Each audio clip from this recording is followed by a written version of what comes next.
Yo, W fucking 3K. Let's go, guys. Thank you guys so much. Let's bring it. I'm not gonna lie, guys. I'm a little bit late. But let's bring it. Let's bring it. What's up, guys? How are you guys doing, man? The last time that I saw you guys was yesterday.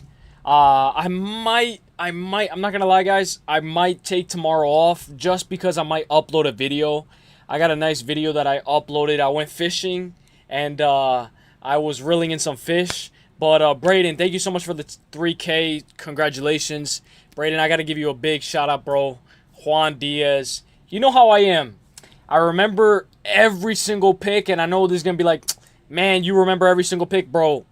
I promise you guys, bro, I remember every single pick. Juan Diaz, you got that one over me, bro. So you know I'm not going to forget that one. But let's go, bro. I hope everybody's having a great day. AJ's going to go live very soon. So I figured I'd do a little bit of a quick one. We're going to break down a bunch of news. We got a lot of stuff to talk about. Shout out to Dan, my boy Dan. Shout out to Braden. Shout out to Rain G. Thank you guys for 3K. We hit it. I made a celebration video. I'm not going to lie. I'm not going to lie. But I think you guys are going to like it. I really do think that you guys are going to like it. We're going to talk about the news. UFC 6 is coming out. We'll talk about that as well. We got a bunch of stuff to talk about. But first things first, guys. Drop a like. Second thing. We're going to break down UFC 329 main card. Conor McGregor versus Max Holloway. I do think that maybe you guys got this one over me. I think Conor's going to open up as a dog. I don't know the odds yet. I think Conor's going to be a dog, right? I'm going Conor McGregor. We called Olberg over JIRI, right? I'm not the best. Hey, you guys know me? If you know me, you know me. I pick a lot of favorites, right? I'm not the best when it comes to picking dogs, right? But I'll tell you one thing, brother. I'm picking Conor McGregor. I'm not even joking, brother. I'm not even joking. I'm going to be picking Conor McGregor. I hope everybody's having a great day. God bless. Let's push it to the limit. And let's go.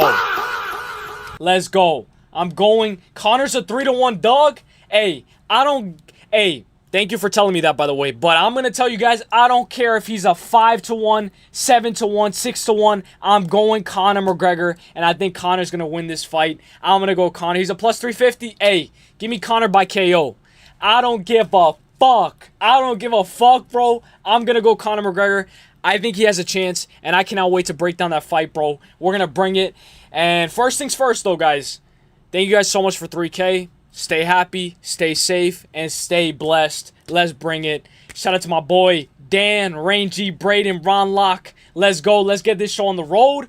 I will say, guys, you guys came in clutch yesterday. I cannot wait to break down this entire card. But, guys, you guys need to help me, right? If we're going Yanez, right? Yanez versus Cody Garbrandt.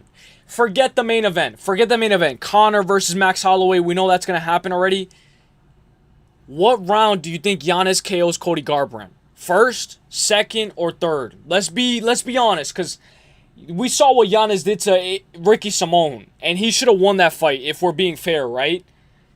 What round do you think that Yanez is going to KO Cody Garbrandt? Am I crazy? And by the way, Carlos Prates welcomes Ilia to 170. But am I crazy for going Yanez by KO round 1? Am I crazy for that? But I hope everybody's having a great day. Let's push it to the limit. God bless, and let's go. I do got to give a big shout out to all the guys yesterday, man. You guys came in clutch yesterday, bro. You guys came in clutch. I filmed a video today. Like a celebration for 3K, and I'm probably going to upload it tomorrow.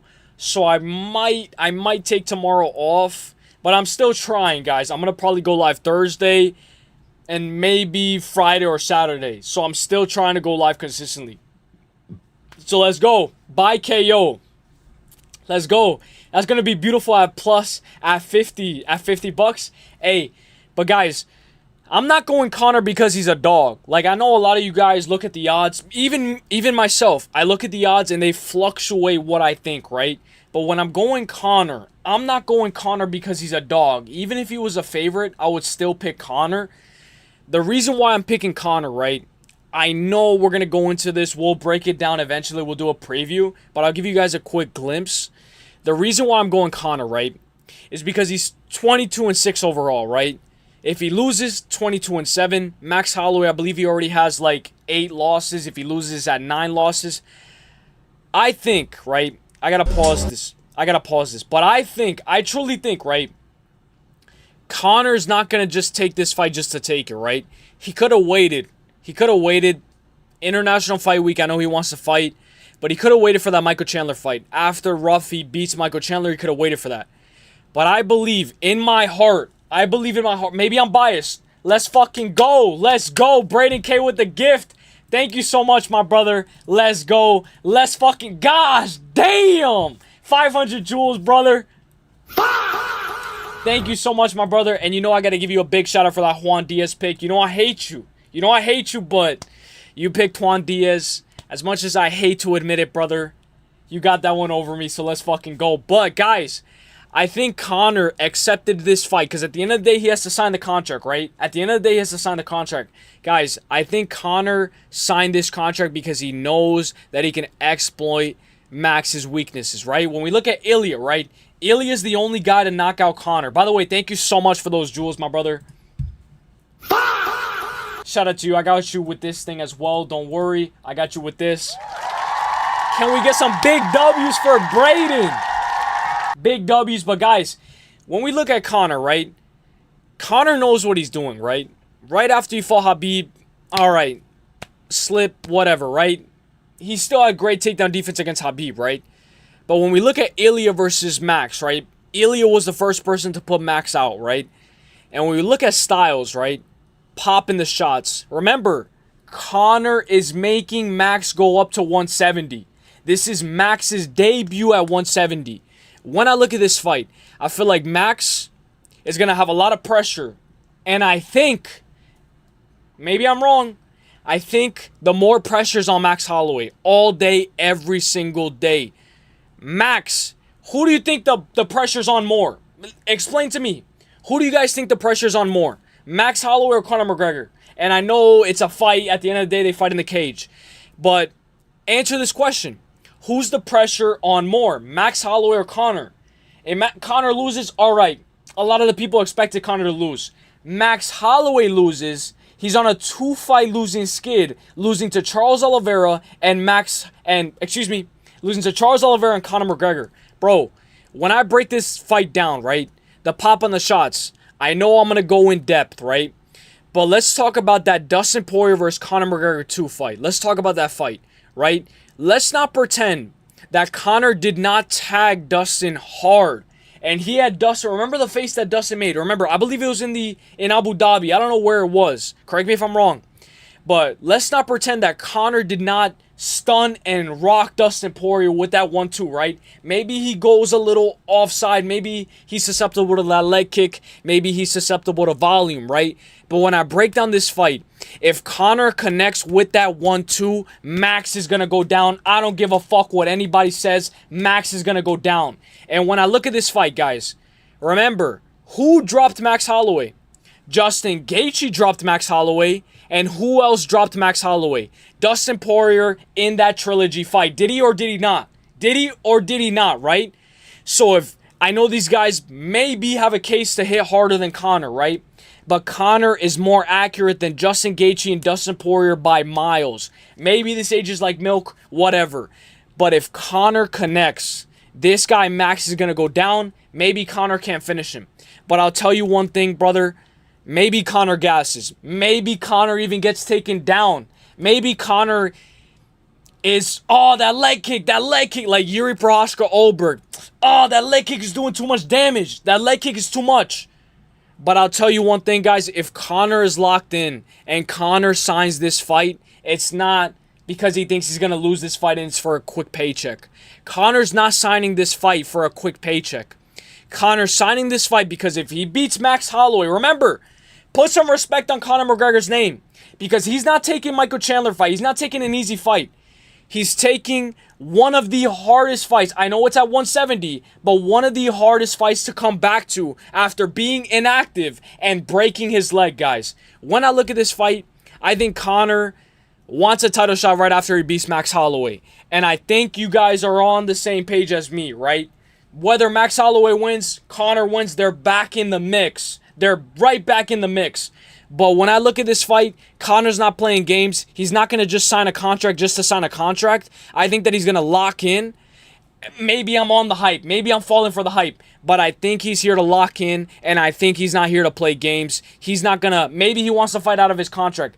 But I tell you one thing, when Conor signs a fucking fight, he's here, and he's going to lock in. Maybe he shits the bed. But I'll tell you one thing, he's here to fucking stay.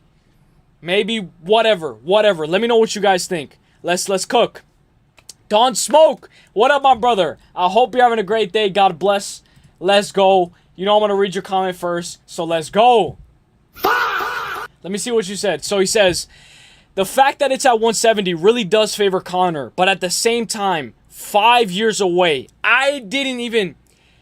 At the same time, 5 years... First of all, I didn't even know it was 5 years. It felt like 4 or 3 at least. 5 years away from the cage, notoriously difficult, injury to handle, makes me pick Max, plus the speed and cardio difference. I hear you, brother. I hear you all day. Very good breakdown. Very good breakdown.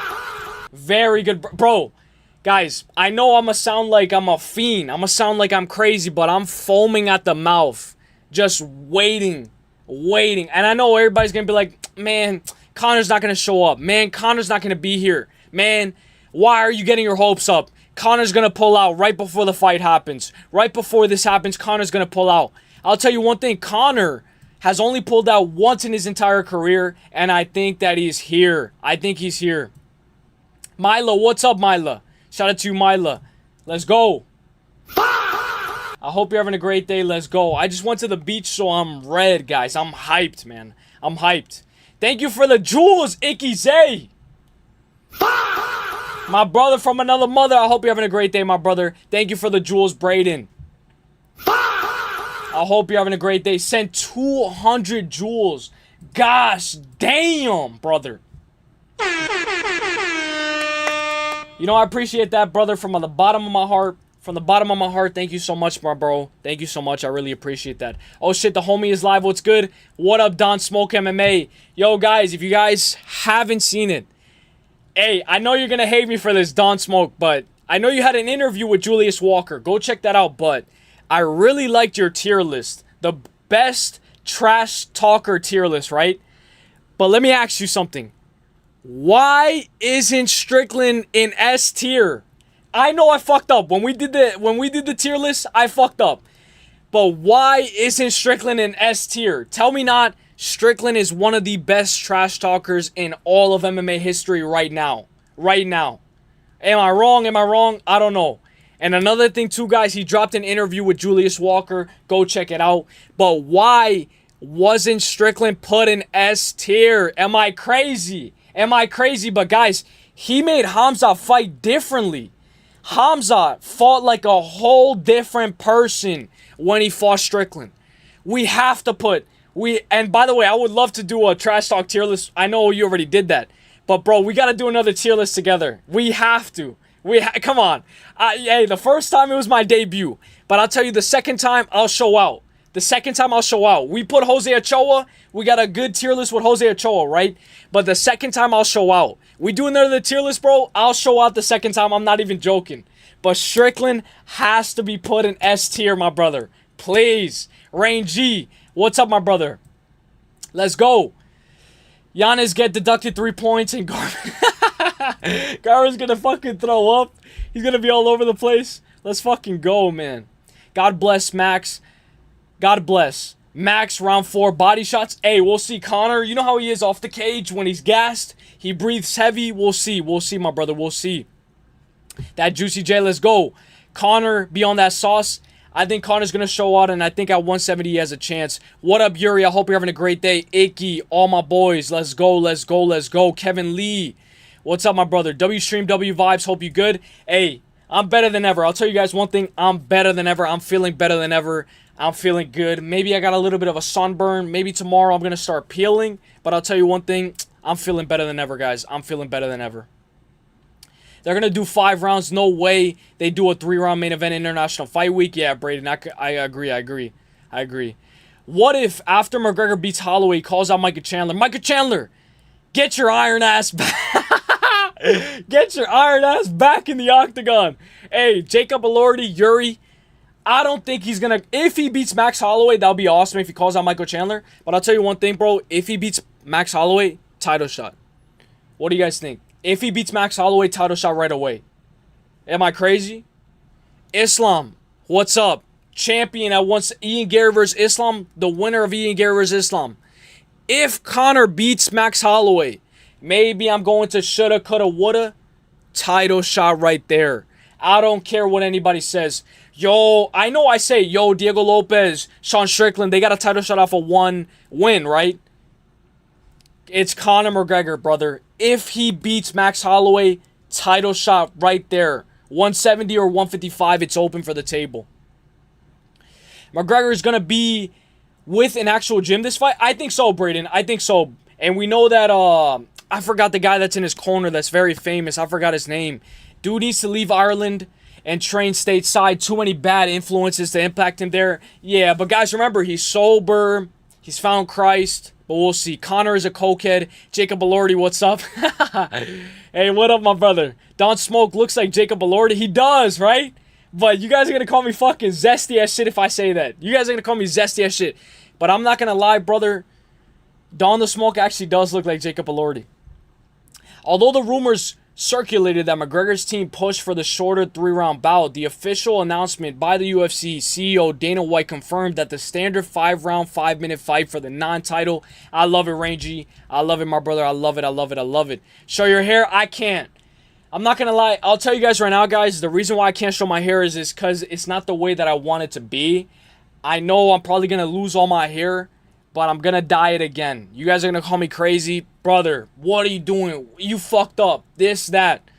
I'm going to bleach it again, brother, because I want it more brighter.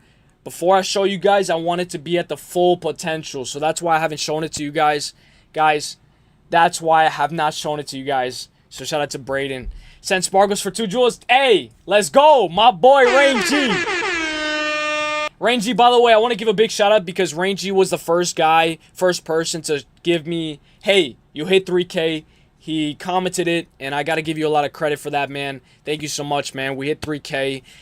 But it's only the beginning. It is only the beginning, and we're going to cook up. We're going to bring it. We're going to push it to the limit each and every single day. This is a small, I know it's, for a lot of people, it's a milestone, right? But this is just the beginning. I see it as a small check mark. Check mark. All right, let's continue. It's a check mark. All right, let's continue. I cannot show my hair right now. I'm sorry, Braden. Send thumbs up for 2 jewels. Hey, Shiloh. Thank you, my brother. I know this is going to sound annoying, but I got a Fortnite sound effect as well. You know when you go down in Fortnite?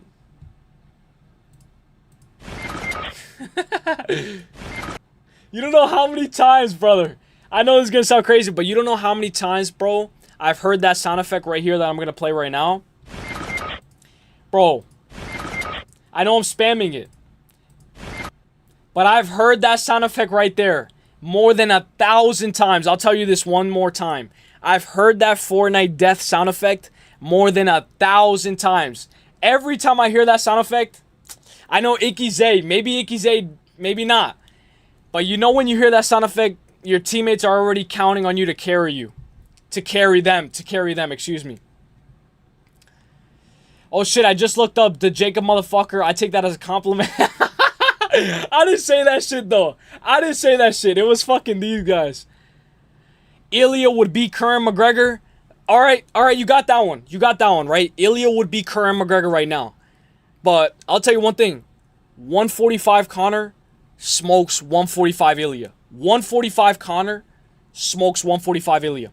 God bless you, brother. And Strickland ain't S because he has more so just be speaking shit, which we happen to love more. So the... Excuse me, guys. I'm all over the place. Let me read this. God bless you, brother. And Strickland ain't S tier because he more so just be speaking shit, which we happen to love. so more than guys like Conor, Chael, Dricus, Hockey, Bisping, etc. are so good at cooking, in my opinion. Yes, Dawn the Smoke. Dawn the Smoke, I actually agree with that. But I feel like, okay, like Conor, Hockey, Chael, they cook them, right? They cook their opponents, right? But with Strickland makes you fight almost in a way that Conor had it, where he makes you fight out of character. And that's why I feel like Strickland is S tier. But no matter what, I love the video. For sure, bro. Let's run it. Let's go, my brother. Let's go. Let's go, my brother. Let's go. But guys, drop a like. Hype the video. I know you guys can't hype it, but drop a like. Let's get this show on the road. If he beats Holloway, give him Charles for the BMF belt. Fuck Charles Oliveira. Fuck Charles. I don't give a fuck about Charles Oliveira. If I'm Conor, give me the fucking title shot. If I'm Conor, give me the fucking title shot. Fuck the BMF belt. I'm going for that fucking undisputed title. Yeah, if he sparks Max, I hope he calls out Habib. Fuck Michael Chandler. Shout out to Shiloh. Oh, stop. If you're over there battling self-confidence issues, look at the amount of hair you have, young blood. Yeah, brother. You know me, though. You know how I am. You know how I get, Braden.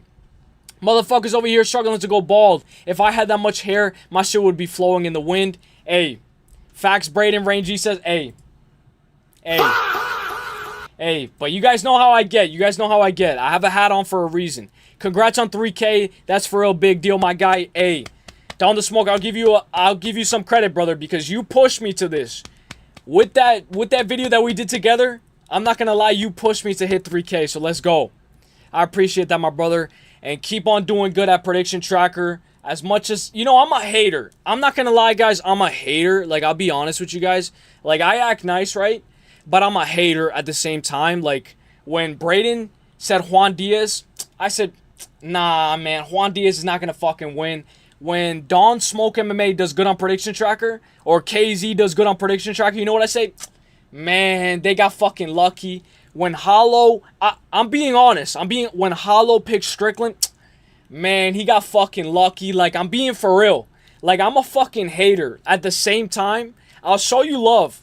But I hate it when you guys have one up over me. When you guys have one up over me, man, KZ got fucking lucky on prediction. Man, KZ, he beat me on picks. Hernana beat me on picks. Hernana picked Juan Diaz. Braden picked Juan. Man, I fucking hate those guys. Like, that's how I am. And I'll be honest with you guys. Like, that's how I really am. I'm not lying, bro. I'm a hater, bro. I'll be nice, right? Icky Zay, he's calling an underdog Paulo Costa to beat Asman Mirzakhanov or something. I say, yeah, that's a nice call, whatever. But when the camera goes off, I'm like, man, I hope he doesn't get that pick right. Like, I hope he doesn't get that pick right. And you guys know how I am. Like, I'm not joking when I say that. Like, I really am a hater on the side. Like, on the side, I really am a hater. What's good, Dawn the Smoke MMA? My profile picture is you. What's good, brother? I'll take it. Yeah, hell yeah. Drop a like, let's go. Not history, but modern NBA era. Let's go. Facts, Braden. Oh, by the way, guys, did you guys see the Spurs versus the Spurs versus OKC? Bro, that game was fucking crazy, bro. That game was absolutely insane. That game, brother, that game was I don't even know how to say this, but that was the craziest game I've ever seen in basketball history. I don't watch basketball like that, but brother, when I tell you guys this was the craziest. I don't even know what I'm saying. My tongue is twisted.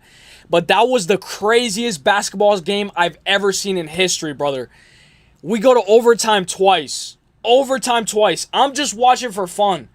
But, bro, how about Wembley, bro? This guy, Wembley, is an absolute demon, bro. And when he performs and he's locked in, he might just fucking take the whole thing by himself, bro. I got Knicks. I got the Knicks. I'll go Knicks. If I gotta back somebody up, give me Knicks, right? But I'll tell you one thing. These Spurs are made in a fucking lab the way that these guys perform. The way that Wembley performs, bro, this guy was genetically modified, created in a fucking lab to perform the way that he does, my brother. My hairline's getting cooked in the next year or two. Hey, I'm on the same boat, Ikize. I'm on the exact same boat. I remember you clowned me for my Lance Gibson pick over Hooper. Yes. And I'll tell you why. Because I'm a hater like that. Like, I know at the end of the day, it's a pick, right? But at the end of the day, I don't want you to get your pick right if it's against mine. At the end of the day. So if you're picking Lance Gibson, at that time, not now, but at that time, man, he's picking fucking Lance Gibson, man. I don't think he's gonna get that shit right. But that's me being biased. It's not being me being for real. So let's go. Braden, LOL. We need to use each other's knowledge and start taking others' opinions into consideration. Yes. I like men's MMA more than women's MMA. I do too, Jacob Lordy. We all know ball here. My bad. My bad, guys. I just ate. We all know ball here in our own way. And some of us more than others in certain ways. If someone is supremely confident in a dog that's a plus 200 in our community, I'll try to take it into consideration. Yeah, and I got to learn from that, guys. I'm not going to lie. I got to learn from that because I don't take that shit into consideration. I'm like, man, I'm not going to take that into consideration at all. Now that's valid as fuck, to be honest. Let's go. I try to take it into consideration. I can't read at all, guys. I try to take it into consideration now. Raheem, what's up, my brother? Ilia versus Islam. Who wins at 155? Islam. Guys, I'm biased as hell. Masvidal Evloev, future champion at 145. He's going to beat Volkanovski. And all of you guys are going to cry when Masvidal Evloev is champion.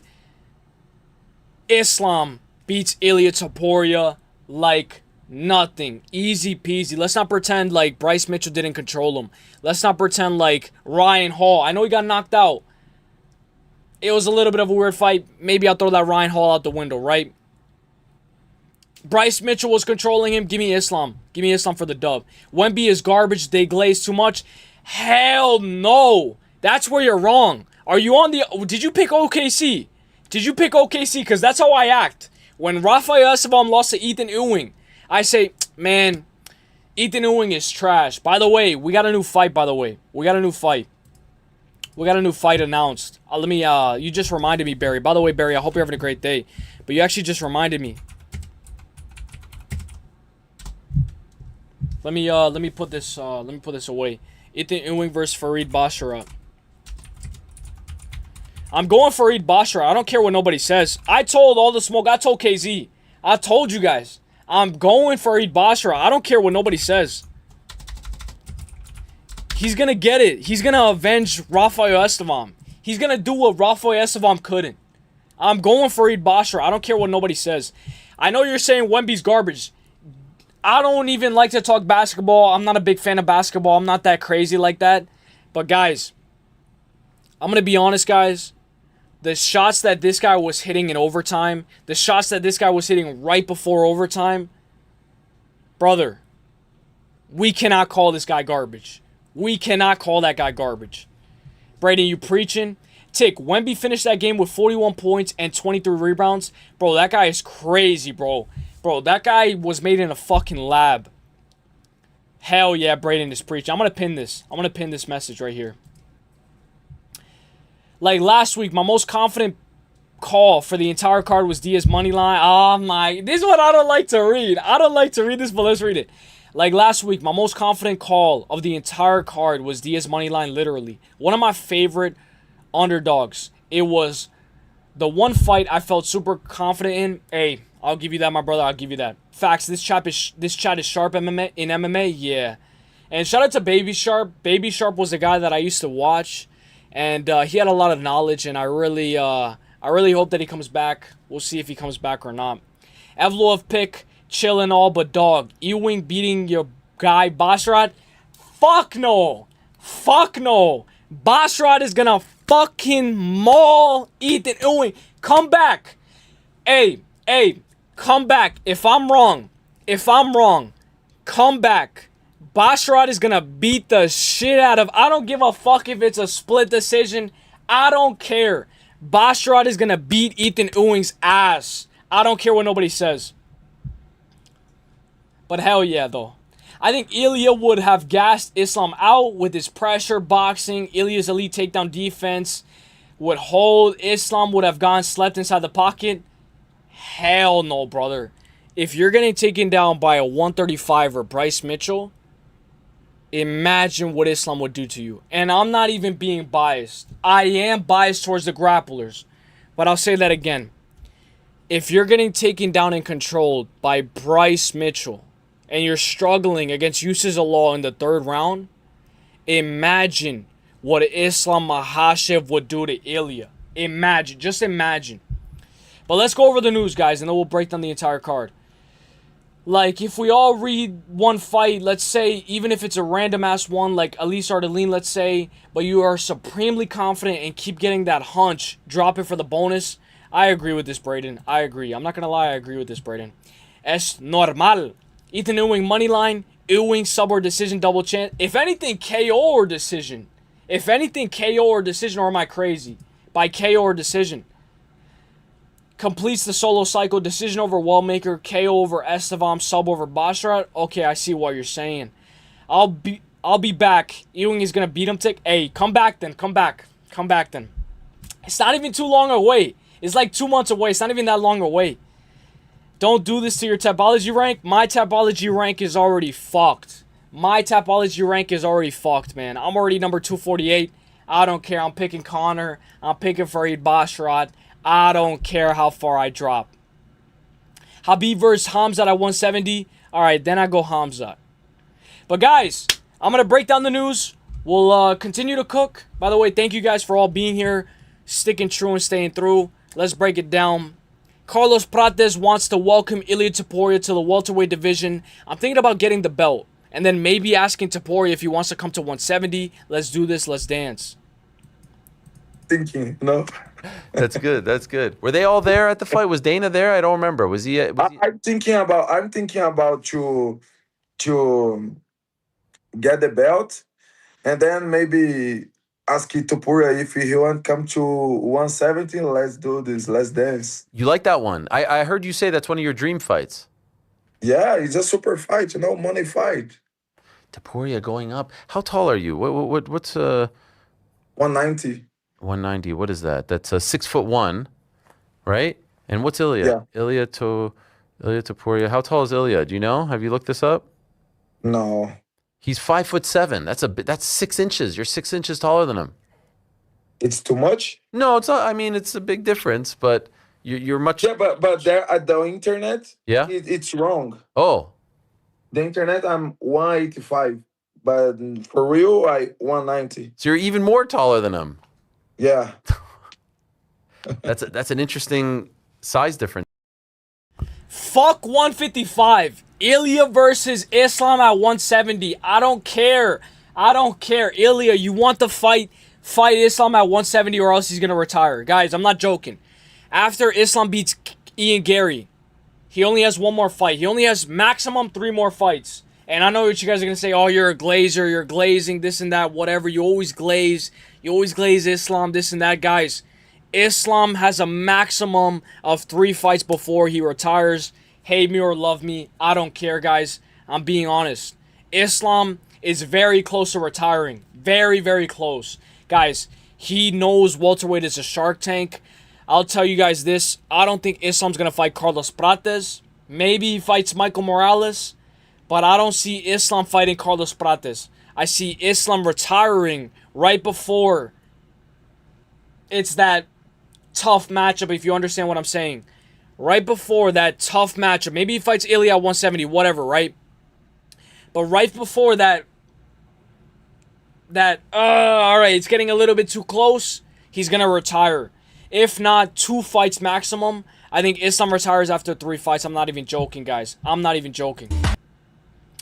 Topuria versus Saryukian. I'd low-key rather see, but obvious Topuria versus Islam. The best fight overall. Shout out Prates, though. It'd be sick. Bro, you guys are going to call me crazy, but Prates would spark. Maybe not. Maybe Ilia can get the grappling. But I think Prates would spark out Ilia bad. And I know you guys are like, man, what are you saying, bro? Ilia's pound for pound. Ilia's one of the best of all time. I think Prates would do Ilia bad. And I know Prates got pieced up by Ian Gary. If you're very technical on the outside and you can mix in takedowns, you can beat Prates. But this Prates is a different level than the version that fought Ian Gary. This guy upgraded. Ilia would beat the shit out of this guy, even being the shorter than him. See, I don't know. Dude, I don't know. I know a lot of you guys are going Ilia, but bro, I don't know.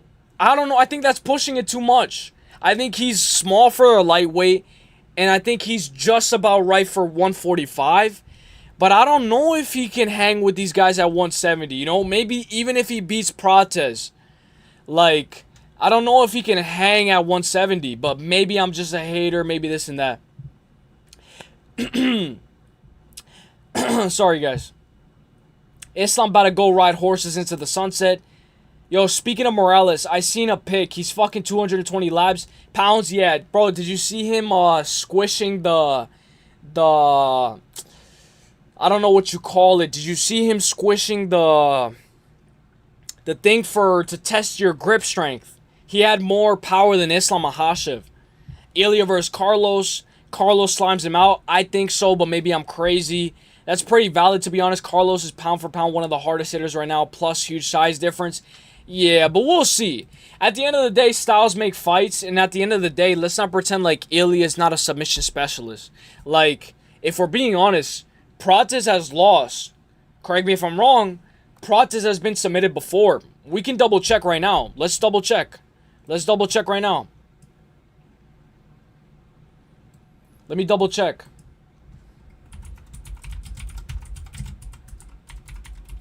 But guys, I think Prates has been submitted before. Like, if Ilia wraps up and grabs the neck.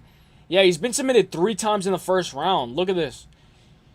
Guys, he's been submitted 3 times in the first. Let's not act like Prates is all perfect, the end-all, be-all. Guys, he's been submitted 3 times. He's been submitted by rear naked choke, Darce choke, and heel hook. Like, if you're getting submitted by a heel hook, you don't know how to defend it. Remember, Charlie O attempted that heel hook or attempted to grab a leg on Ilia, and Ilia quickly defended that.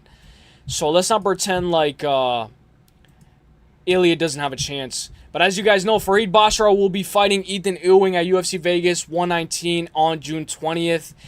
It's in the Apex. You know what I say, the smaller the cage, the more that it favors the grappler, in my honest opinion. I think Farid Basharat's going to show levels, and I think once he gets this guy down, I think he's going to maul him. Give me Farid Basharat for the dub, but I'm also hoping that he wins as well. Morales has the best chance to beat Islam. I don't think so, bro. I don't think so. I actually think it's either Ian Gary or Prates. I know this is like, what? Like, what are you talking about? Morales is very good. I know Morales can grapple, right? Morales has, you know, he keeps his hips back, right? He keeps his hips back. He's very huge for the division. Look at what he did to Sean Brady. But I think that Ian Gary or Carlos Prates have the best chance at beating Islam Makhachev. Maybe I'm wrong. Maybe I'm wrong, but I think Ian Gary would beat Morales, right? Imagine Michael Morales versus Carlos Prates. Who would win in that fight, you know? I think Ian Gary is the toughest test for Islam Makhachev right now, besides Ilia Topuria. In reality, guys, I'll be honest with you guys, Ilia Topuria is the hardest matchup for Islam at 155. But at 170, I think there's a big reason why Islam moved up to 170 as well. At 170, it changes the game. There's more weight. That's why Conor's calling out Max at 170. I think in reality, the hardest test for Islam is Ilia Topuria. In reality, it's Ilia Topuria at 155, right? Maybe even at 170, right? But after that, I think it's either Ian Gary or Carlos Prates. Maybe Michael Morales. He's very good at what he does. Why? You know, he keeps his hips back. Very good power. But I think it's going to be a guy like Carlos Prates or Ian Gary in order to beat Islam, in my honest opinion. Now, let me ask you guys this. Since you guys are going Ilia Topuria, who do you guys think would win between Prates versus Morales?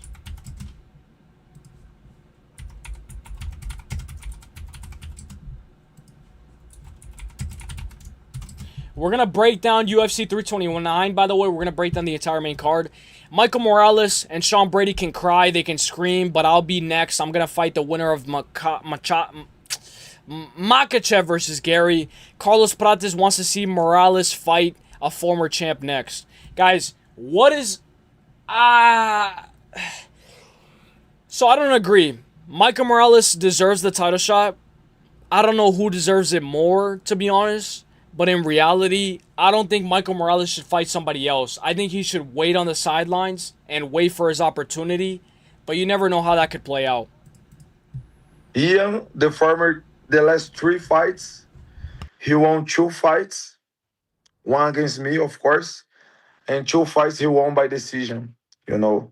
So after Ian, I will be the next, bro. I don't want to fight nobody. I got you. Morales, Sean Brady, they can cry, they can scream, but I will be the next. Am I crazy, bro, for saying that Michael Morales deserves the title shot more than Prates?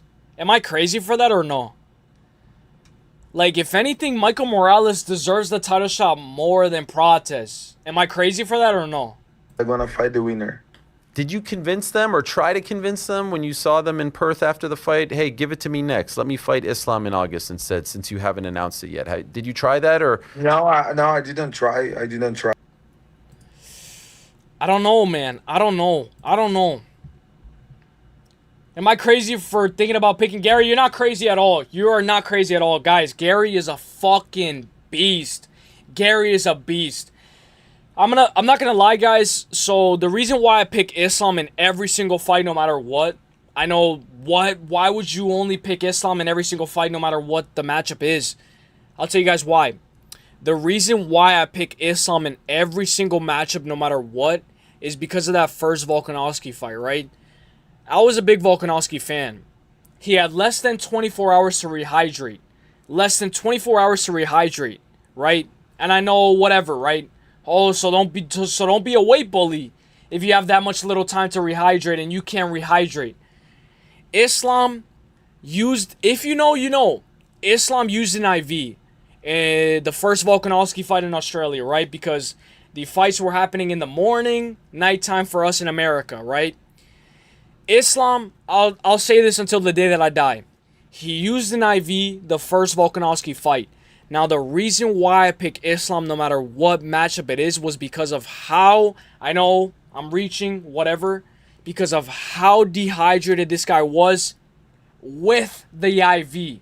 I know an IV replenishes you, gets you right back into your mojo, right? With the IV, this guy still beat Volk, arguably 3-2, right? I know you guys I know a lot of the guys from Australia say, man, Volk won that fight. Go watch that fight back. Islam, I know some people were saying 4-1. Hell nah, not 4-1, right? Maybe 4-1. Nah. 3-2 at best, right? 3-2. Look at how dehydrated Islam was. And I know, right? Volk, man, he's a 145er. He's so small, man. Like, now Islam's fighting 170ers. What does that have to do with anything? Volk is one of the pound-for-pound best strikers of all time, most well-rounded fighters of all time.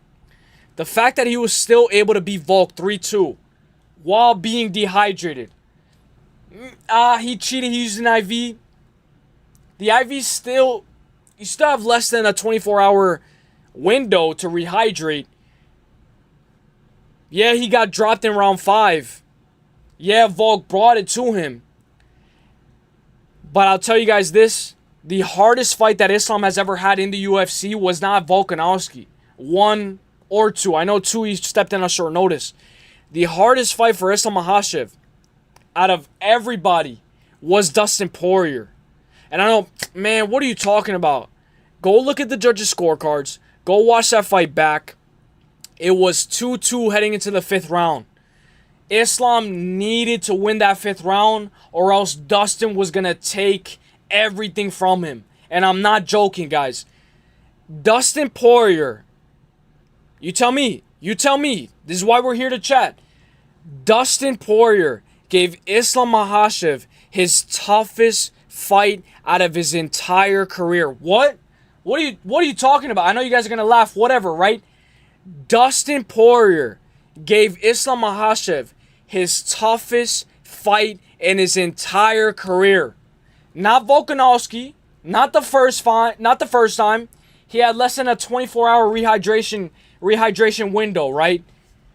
Islam, while he was rehydrated, had the full 24 hours. I know you guys are going to hate me for this. Volk did better because Islam was dehydrated.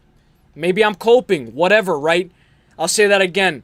Volk did better against Islam Makhachev because it was in Perth, it was in Australia. He had less than a 24-hour window to rehydrate. He had to use an IV. I know that's illegal. I know that's against all the rules.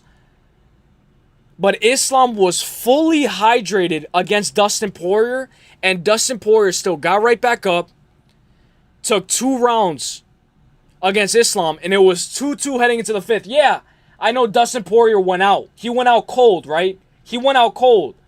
But I'll tell you one thing, man.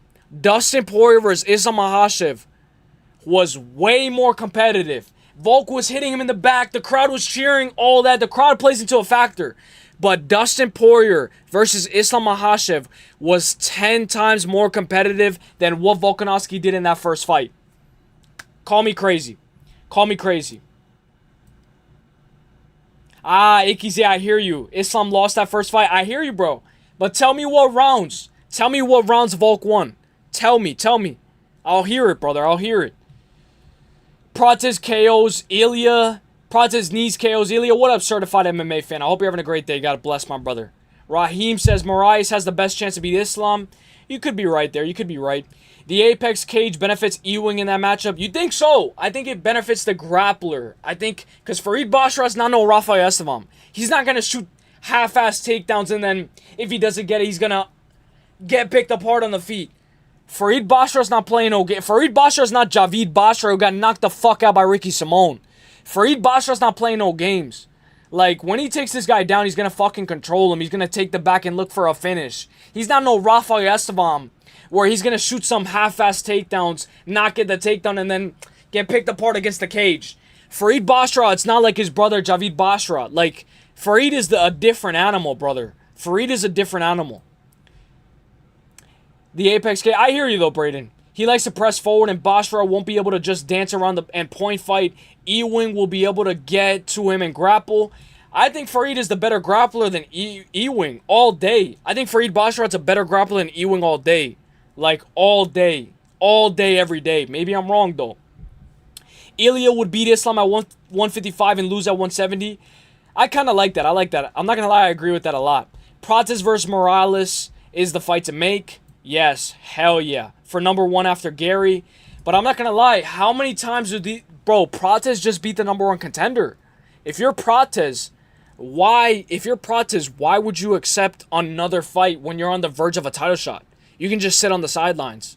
This is how I play. Even with Tapology, even with Prediction Tracker, like, if I have the most methods of victory of all time, why am I gonna submit 13 out of 13 methods of victory? You hear what I'm saying? Like, if I'm Prates and I just KO'd the number 1 contender at 170, why am I gonna risk fighting again?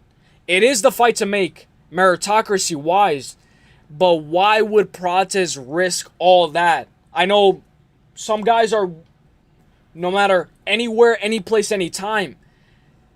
But if you're Prates, why would you risk that? You know? Or what do you guys think? Is Cody want to be fighting fuck that young buck Adrian? Yes, he is. Clint Eastwood. Yes, he is, my brother. Yes, he is. Islam lost that first fight. Hey, that first Volk fight. I hear you. I hear you, bro. I hear you. I hear you all day, my bro. I hear you all day. Islam versus Gary. Next opponent is winner between Moraes versus Usman or just Morales. I don't know why I'm saying Moraes. But you're right, bro. You're right.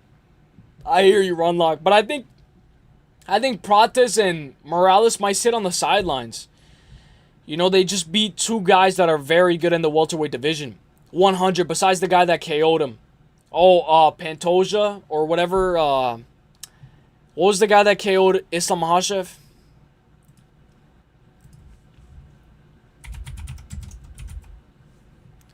Who's the guy that KO'd Alexander Pantoja? Who's the guy that KO'd Islam? Oh, Adriano Martins. Adriano Martins. Shout out to Carlstrom, bro. Shout out to... Clint Eastwood. My bad. Clint Eastwood. Shout out to Clint Eastwood. What up, Brian Fisher? What up, my bro? I hope you're having a great day. God bless, my brother. God bless. I actually went fishing today, bro. It was actually pretty fun. If the Islam that fought Poirier shows up and fights Ilia, Islam is colded in 2 rounds. Raheem, I'll give you that. I'll give you that, Raheem. I'll give you that. Volk's my top 3 favorite fighters ever, but I had it 3-2 Makhachev. Hey! Hey! We're on the same page, Smoke! Hey, Don the Smoke. I'm not gonna lie, I can agree with you more than I can agree with KZ. Like, with KZ, I know KZ's gonna fucking hate me, but, bro, with KZ, it's always, man, we're always, like, split, right? And he's either right by a lot or I'm either right? But with, like, Smoke, we get, like, okay, we're here. We're like, okay, we'll be, at least Smoke is here and I'm here. We'll agree to disagree. But with KZ, bro, it's like, we'll never be on the same page. Me and KZ, bro, we'll never be on the same page. Unless it's like like an obvious pick. Like KZ thinks that Volk is going to be Evloev. I think Evloev smokes Volkanovski. I'll ask you guys real quick. Let me ask you guys real quick. Who do you guys think wins that fight? Let's talk about it very quick.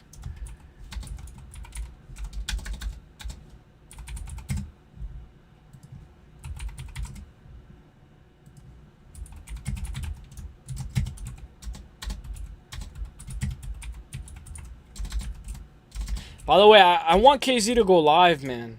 I really want KZ to go live, man. He hasn't been live in a long time, bro. He hasn't been live in a long time. Rain G, my brother. Let's go, my boy. Let's go. I appreciate that, bro. I really do, bro. I really do. By the way, your new profile picture, the R and the G, bro, it's fire, my bro. It is fire.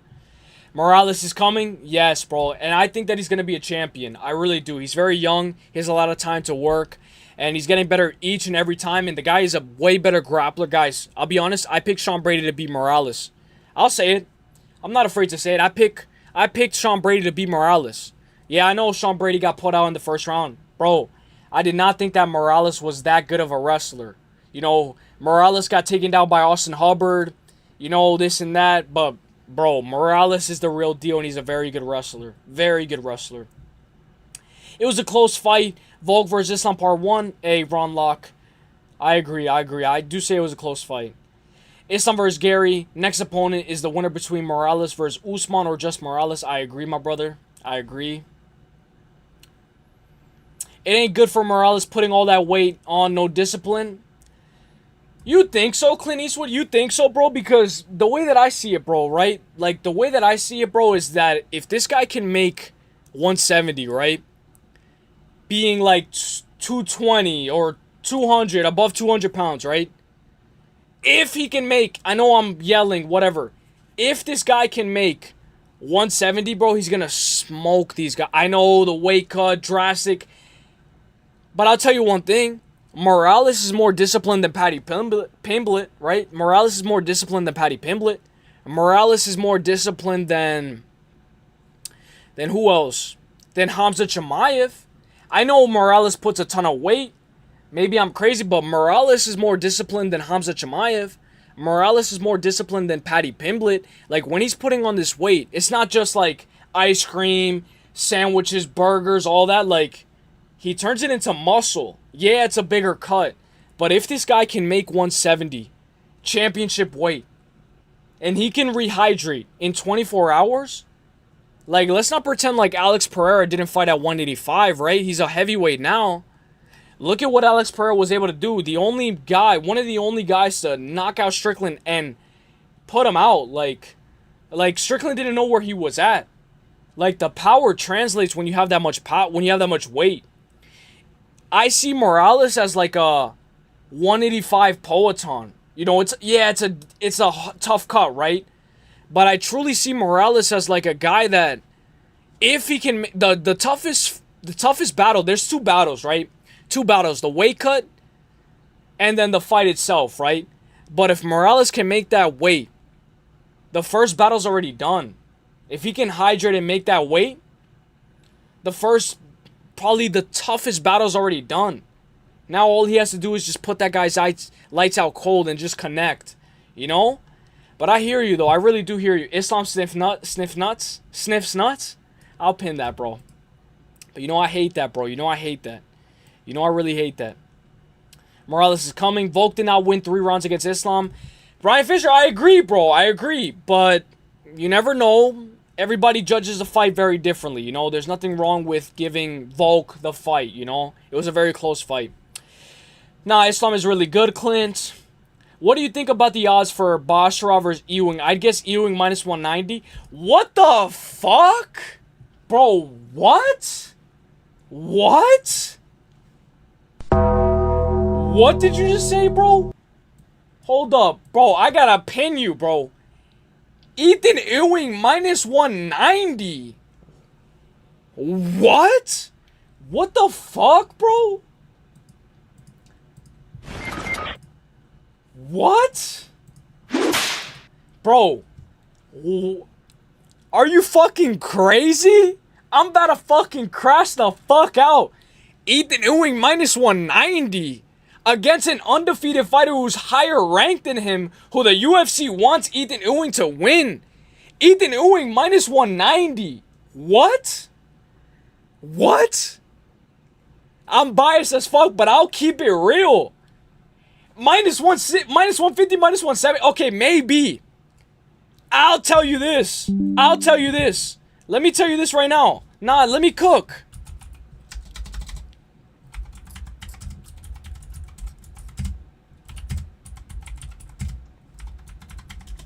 That's the odds that I have.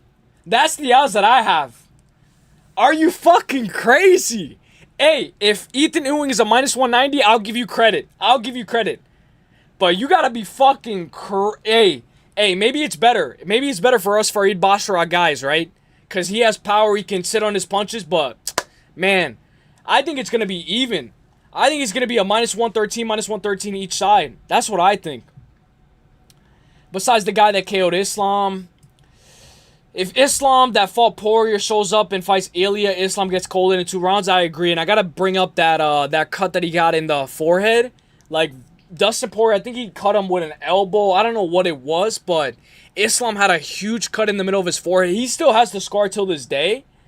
Guys, that cut can reopen in any of his future fights. Like, I'm not even joking, guys. Like, that cut can open up at any moment in his future fights. Like, I'm not even joking when I say that. Islam played it safe, like Hamza to win the belt. Not impressed with the stalling. Then tell JDM to get up. If you think it's stalling, then tell JDM to get up. But I hear you. In boxing, for holding on too long, the ref deducts points. I know it's not boxing, but it's basically more stalling. He's trying to save his gas tank. I hear you. At the end of the day, there is some stalling. I hear you, right? But at the end of the day, right? It's the end of the day. Tell your boy JDM to get the fuck up. Tell your boy JDM to get up. Dustin Poirier had better get-up game. He had 10 times better get-up game than JDM. And Dustin's a 155er.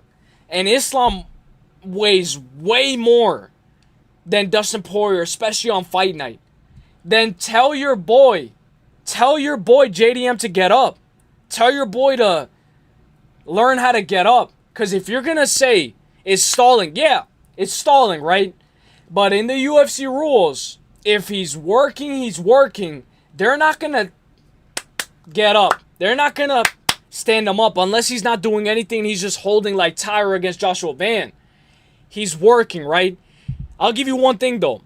There's a reason why Islam didn't really attempt submission attempts on JDM, because he didn't want to lose position. I'll give you that. I'll give you that.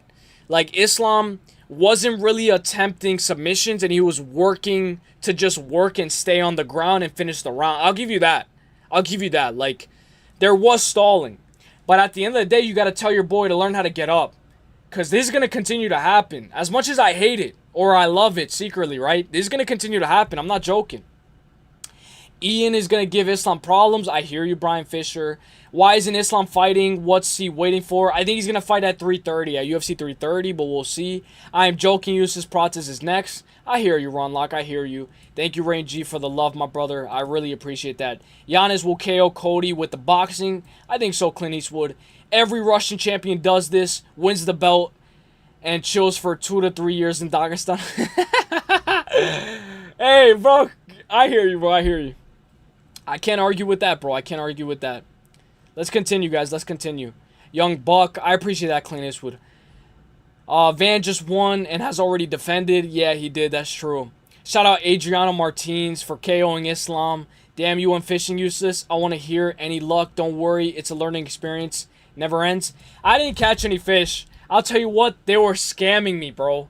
Maybe that's why I'm so mad. Maybe that's why I'm so heated, but I throw the fish. I bring it back. I gotta put more bait. I throw it. I gotta put it back. I gotta put more bait. These guys were biting my fucking... They were getting free bait the way that I was fishing. And I even tried to make it smaller. I tried to cut the bait more smaller, but I'll tell you one thing, man. These fish, man, they were having the time of their life. They were waiting for the hook to drop. Man, this guy doesn't know how to fucking fish. That's free food. And they were just biting on the bait. Biting on the bait and getting away with it.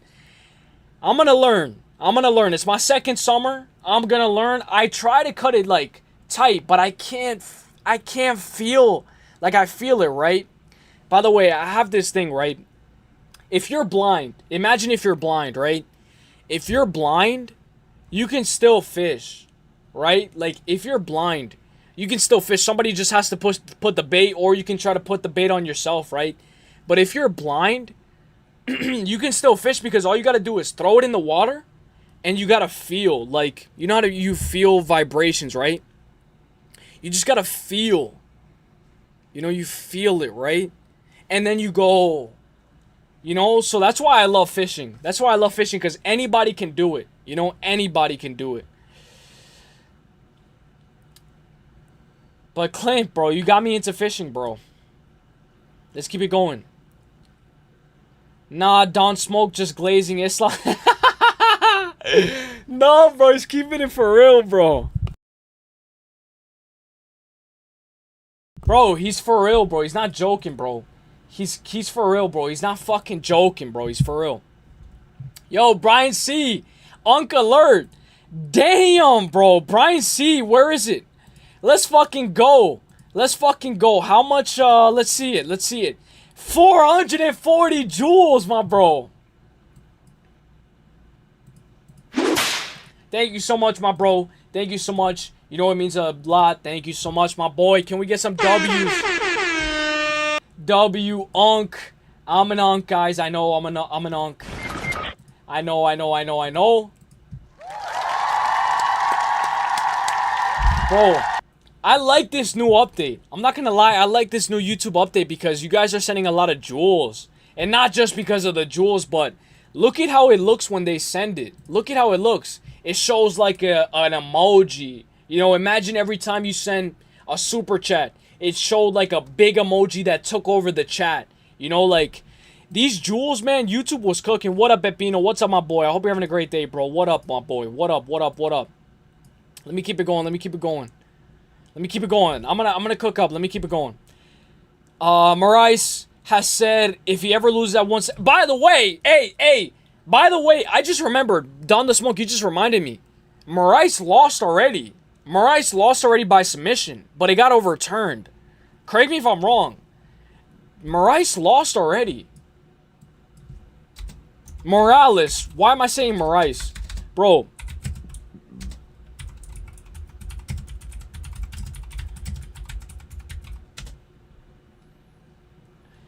Dude, it's saying, look at how fucking dumb Google is. Look at how fucking dumb Google is. Michael Morales has now lost a professional mixed martial arts fight and remains officially undefeated. You're a fucking dumbass, Google. You're a fucking dumbass.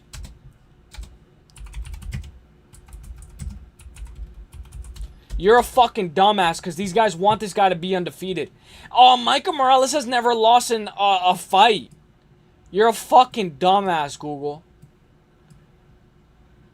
Look, I'll show you right now. Google is a fucking dumbass, bro. This is why you can't trust Google. Oh, Michael Morales never lost a fight. He did lose a fight, but it got overturned.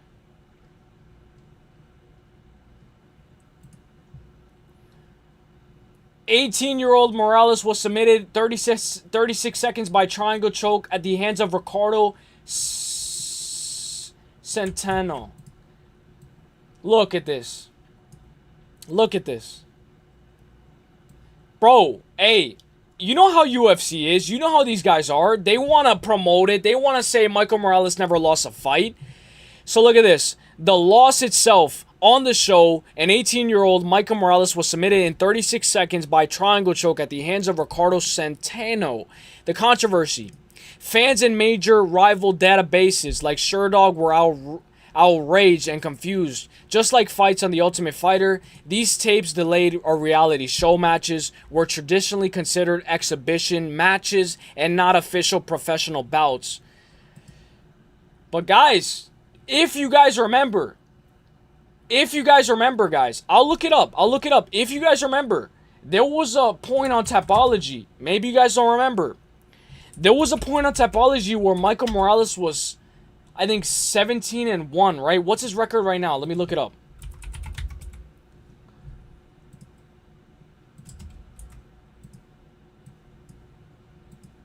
Michael Morales Tapology. Okay, so he's 19-0, right? So there was a point where he was like 18-1 on Tapology where updated. Look at this. Let's look at the guy that beat that beat Michael Morales. I know it was an exhibition, whatever, but you know how I am. He's 9-9 overall, right? Okay, he beat him in the rematch, right? But let's keep it going. Where's the exhibition match? Don't do me dirty. Look at this. In 2017, Michael Morales was submitted by triangle choke. It was exhibition, whatever. I don't care. Look, he was submitted by triangle choke in round 1. 36 seconds into round 1. I know he was very young. Still has a lot to learn. Has gotten so much better since then. He's a whole different version than the guy, Michael Morales at 2017. Is a whole different version than his 2026 version.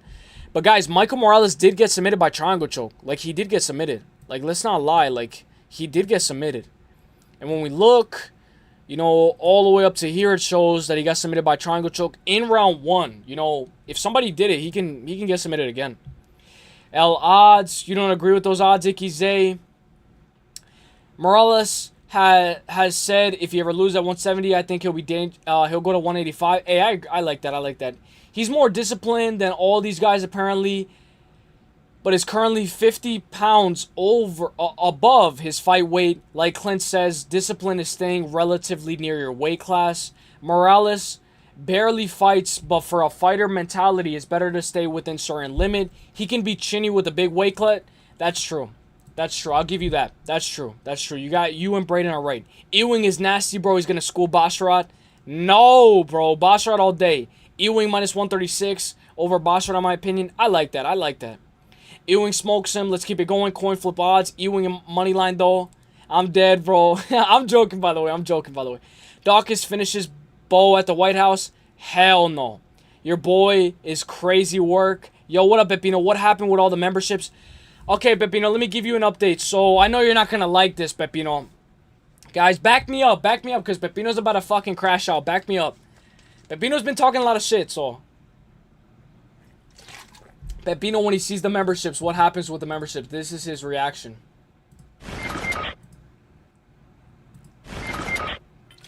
So, Pepino, bro. Yo, what up, Brian C? I hope you're having a great day. Pause. 3K uses. New 499 Big T. Yes. So, I'm going to tell you right now. Yeah, Knicks dominate Cavs. Oh, it's tonight. I didn't even know it was tonight. I forgot about that. I'm going to go Knicks to win the whole playoffs. Give me Knicks to win the whole playoffs. If you know, Pepino, I called the Dodgers to beat the whatever. I called the Dodgers to win the whole World Series. If you know, you know. I'm sorry, just under 10, not over. It smacks 9 out of 10 times. Bro, Pepino, little cheat code. This playoffs, if you set the opposing team center/center's rebound to 10 or just over 10 and 10 points or 20 points for Chet as an alternative line versus Wemby. Hey, I like that, bro. I don't really know about basketball a lot. I took Chet under 8.5 rebounds yesterday. I think he ended with 7. Let's keep it going. Let's keep it going. What up, Paku? What up, my boy? What up? Let's keep it going. I'm going to skip this basketball. I won 250 yesterday on Chet, under 20 points, under 10 rebounds, under A. Braden, good shit, my bro. Good shit, my brother. Good shit. But I still fucking hate you for that fucking Diaz money line pick, bro. I fucking hate you, Braden. I hate you. I hate you, Braden. Don't bring up that Juan Diaz money line ever again, bro, please. Let's keep it going. Peptide Perry was ripped. No testing at MVP, but at best looked in years. Yeah, hell yeah, hell yeah. Let's keep it going. It wasn't a pro MMA bout. It was an exhibition. It was like tough fights. They don't count that on your pro record. But if you remember, I can't go back in time. I can't go back in time. Pepino, I can't go back in time. Toronto Blue Jays, right? That's what it was. I can't go back in time, bro. But if you remember, there was a week where Michael Morales was like 18-1 or like 17-1 for a moment, for like a week, right? Remember that? You remember that? Or no? Oh, now it's an exhibition. Now it's an exhibition. But remember that controversy. Hey, the next time I'll stream, I'll show you guys. There was a big-ass fucking controversy where Morales had a loss on his record. If you remember on Tapology, or if you don't, you don't. Just woke up. What up, Paco? I hope you're having a great day. What were you using as bait? If worms, try downsizing your hook size. Also, I hear you on the get up part. It's just very, very hard to do against Islam. I kind of appreciate the art more, but hey. And he puts the Islam emoji. No, yeah, so what I was using for bait was clam. And by the way, I had to wash my hands so hard because when you smell clam, it smells like my girl's fucking pussy. When you smell clam, bro, it smells like my fucking ex's or my fucking girl's pussy, bro. Oh, I know that fucking smell. Ah, I love it. Ah, nah, I'm just kidding. Alright, let's keep it going. What's goody, brother? It's 8 p.m. here. What time is it there? Yeah, what time is it, Paku? Rain, Pepino, Braden, what up, my boy? Nick's easy. Pepino, you know I called the fucking Dodgers. You know that shit. You know I called the fucking Dodgers to win the World Series. You stink, bro. No, I'm just kidding. Nick's easy. By destruction. Damn, 12-hour difference. What time is it, Paku? Where'd he say it? Where'd he say it? Just woke up. Rain, Pepino, Braden, 8 a.m. Gosh, damn. Yo, so you wake up and you get to see my annoying ass. Paku wakes up, bro, and he doesn't have to, but hey, this is actually kind of crazy because imagine if you guys woke up and I went live. Imagine when you guys woke up, like, I went live and, like, imagine how annoying that would be. Like, I don't know if you guys prefer the later streams or what, but shout out to Paku. Thank you for being here, bro, so early, bro. I want Spurs to win. You had Toronto. Wemby should have gone to MVP. Did he not? Damn. And Jake Paul. All right, brother. Your Knicks plus 15 to win it all. I'm not going to bet it, but give me Knicks to win the whole shit. Maybe Spurs, if anything. Spurs or Knicks, but I'm not doing double. I'm not doing double chance. Give me the Knicks to win the whole thing. Send F for 10 jewels. Thank you so much, my brother. Thank you so much. You guys came in clutch with the fucking gems, bro. You guys came in fucking clutch. But, Pepino, let me tell you about the update on members. So, let me tell you the update on members. So, I know you're going to hate this shit. You don't even have to become a member. Yo, you're a real one no matter what. But, like, so with the members, by the way, I got to break down the card because the card's about, we're going to break down the UFC 329 card. Or we might just chit-chat. I'm going to break down the UFC 329 card. Right here, I have it right here. We might just skip the news. We'll go over it very quick. July 11th will feature 2 FIFA World Cup quarterfinals matchups and Conor McGregor's return against Max Holloway at UFC 329. It doesn't get better than this in just one day. But Pepino, let me give you the update on Do that again? What did I do? What did I do? What did I do again? Like this or what? What did I do? It's because it's delayed. I wish there wasn't a delay. It was always an exhibition. There was a controversy because someone falsely edited the Tapology page because they saw Morales lost on tape. It was all fake. Paku! Hey. Maybe you're right, but Paku, I will go back in time. Back in the future. Take me back in the fucking DeLorean, Paku. If you don't believe me, on Tapology page, that's $1 billion website. $1 million website. I know Tapology makes mistakes, but they had Michael Morales 17 or 18-1. Correct me if I'm wrong. Bro, I think I even have the screenshot. Whether it was a glitch, whatever, or it was always an exhibition, whatever. They had it on Tapology that he lost one fight, that he had one loss on his record, and they took it. How often does that happen? Exhibition or not? In Tapology, when does Tapology ever make mistakes? But let me tell you the update on memberships very quick. So the update on memberships, guys, normally I put it for $1, right? But when you hit a milestone, right? By the way, I'm going to gift 5 memberships today. I just explained it to you? So explain it a fucking again! Nah, I'm just kidding. But bro, when you hit a milestone, right? On Tapology, not on Tapology, what the fuck am I saying, man? When you hit a milestone, right? When you hit a milestone on memberships, right? Remember, Pepino, when you hit like 11 months, 1 month, 2 months, 3 months, you can show it, right? But all it would say is W, right? Correct me if I'm wrong. All it would say is W, right? I have to lock in. I can't look. All it would say was W, right? So the reason why I had to change it, I know you guys are going to call me a dirty... You guys are going to call me a dirty J, whatever, right? But the reason why I had to change it to $4.99, right, was because when you guys hit your milestone, you can now type messages. So, in a month from now, when you're a member, whatever, this, that, you can now, it's going to look like a donation. It's going to show the green like it normally does. But now, let's say somebody's a membership for a whole entire month. Now, they can actually ask a question, put an emoji, say whatever, and actually it'll come up as a donation, and they don't actually have to pay to type a big message that's going to be highlighted, if you understand what I'm saying. So I removed all $1 memberships. $1, they're all gone. And now it's at $4.99. But, so that way you guys can type a message, and it'll be highlighted however long you want it to type, and I'll answer it right away, no matter what the message is.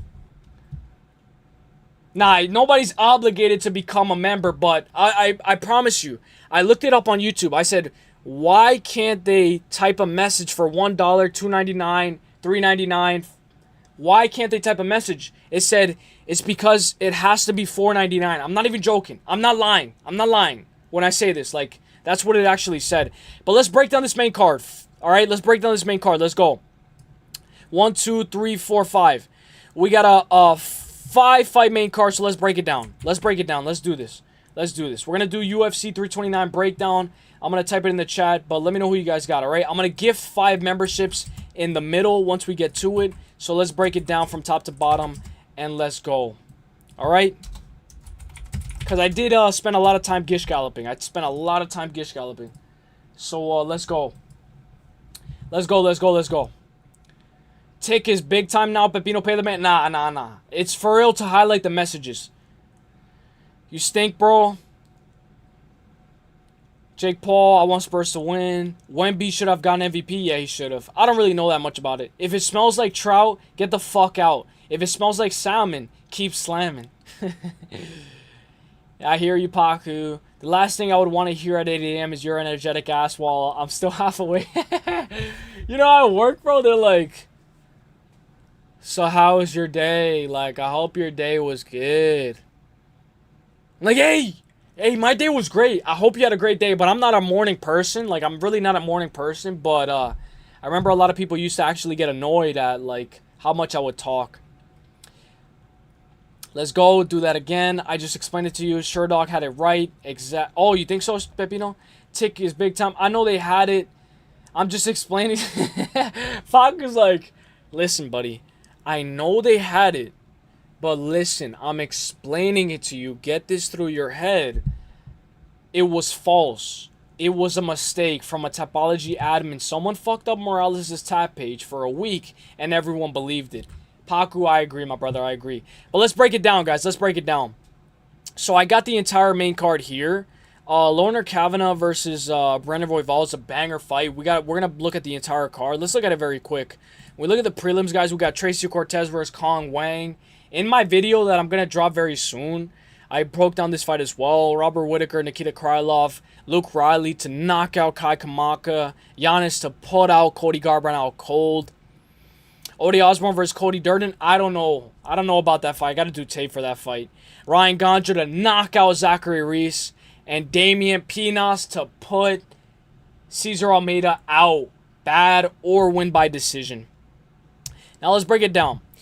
So when we look at Brandon Royval, right? I want to show you guys these graphics. Shout out to all the guys for being here, sticking true, staying through. When we look at Brandon Royval, he's very good with that touchy style, right? Not touchy-feely, but he's very good at touching, you know, good footwork.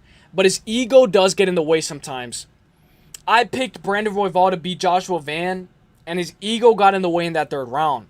You can say whatever, this and that, but he was like, what's up, what up, right? Like, because Joshua Van was having success.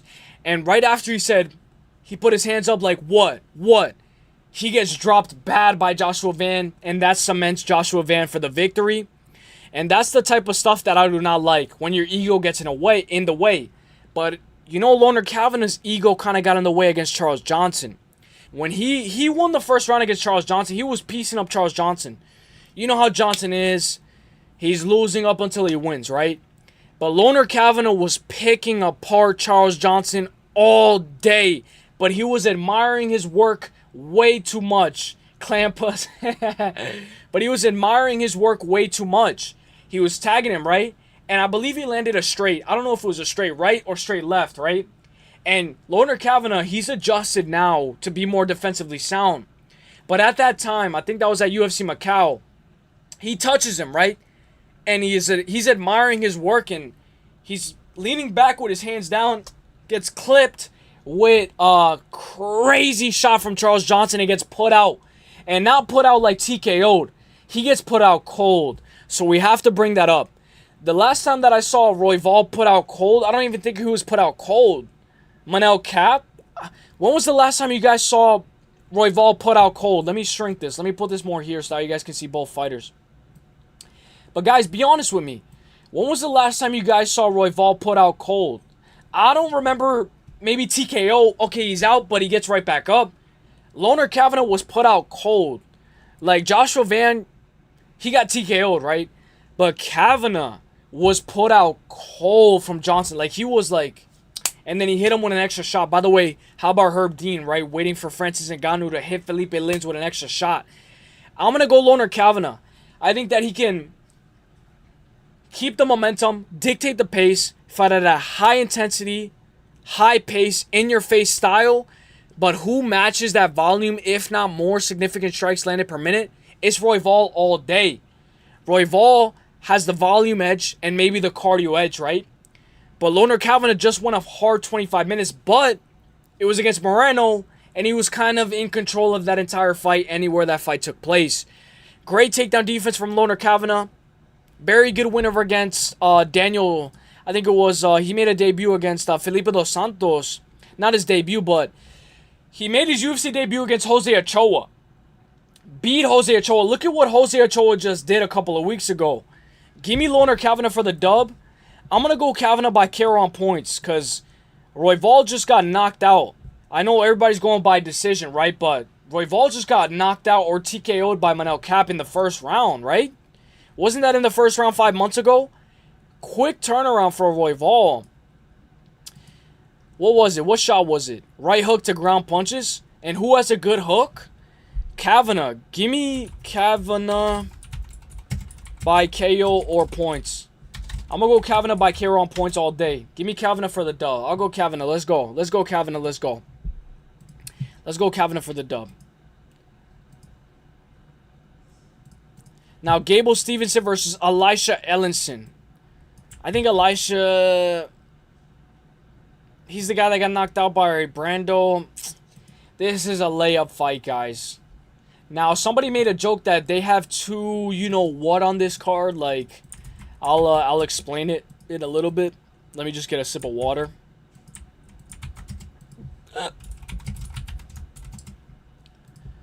But guys, somebody explained that this card has like two like criminals on this card, if you know what I mean.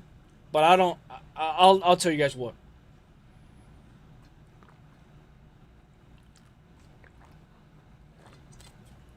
Pinas with a stiff one. Pepino, you're zesty, bro. You're zesty as shit, bro.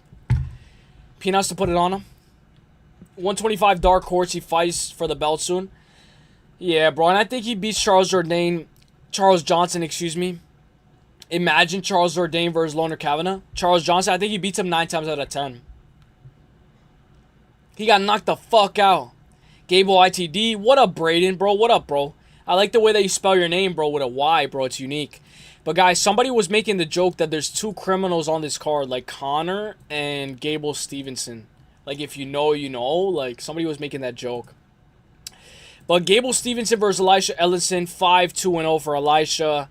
I'm going to go Gable Stevenson, but let's look at the stats, right? Like, let's look if they have these stats here.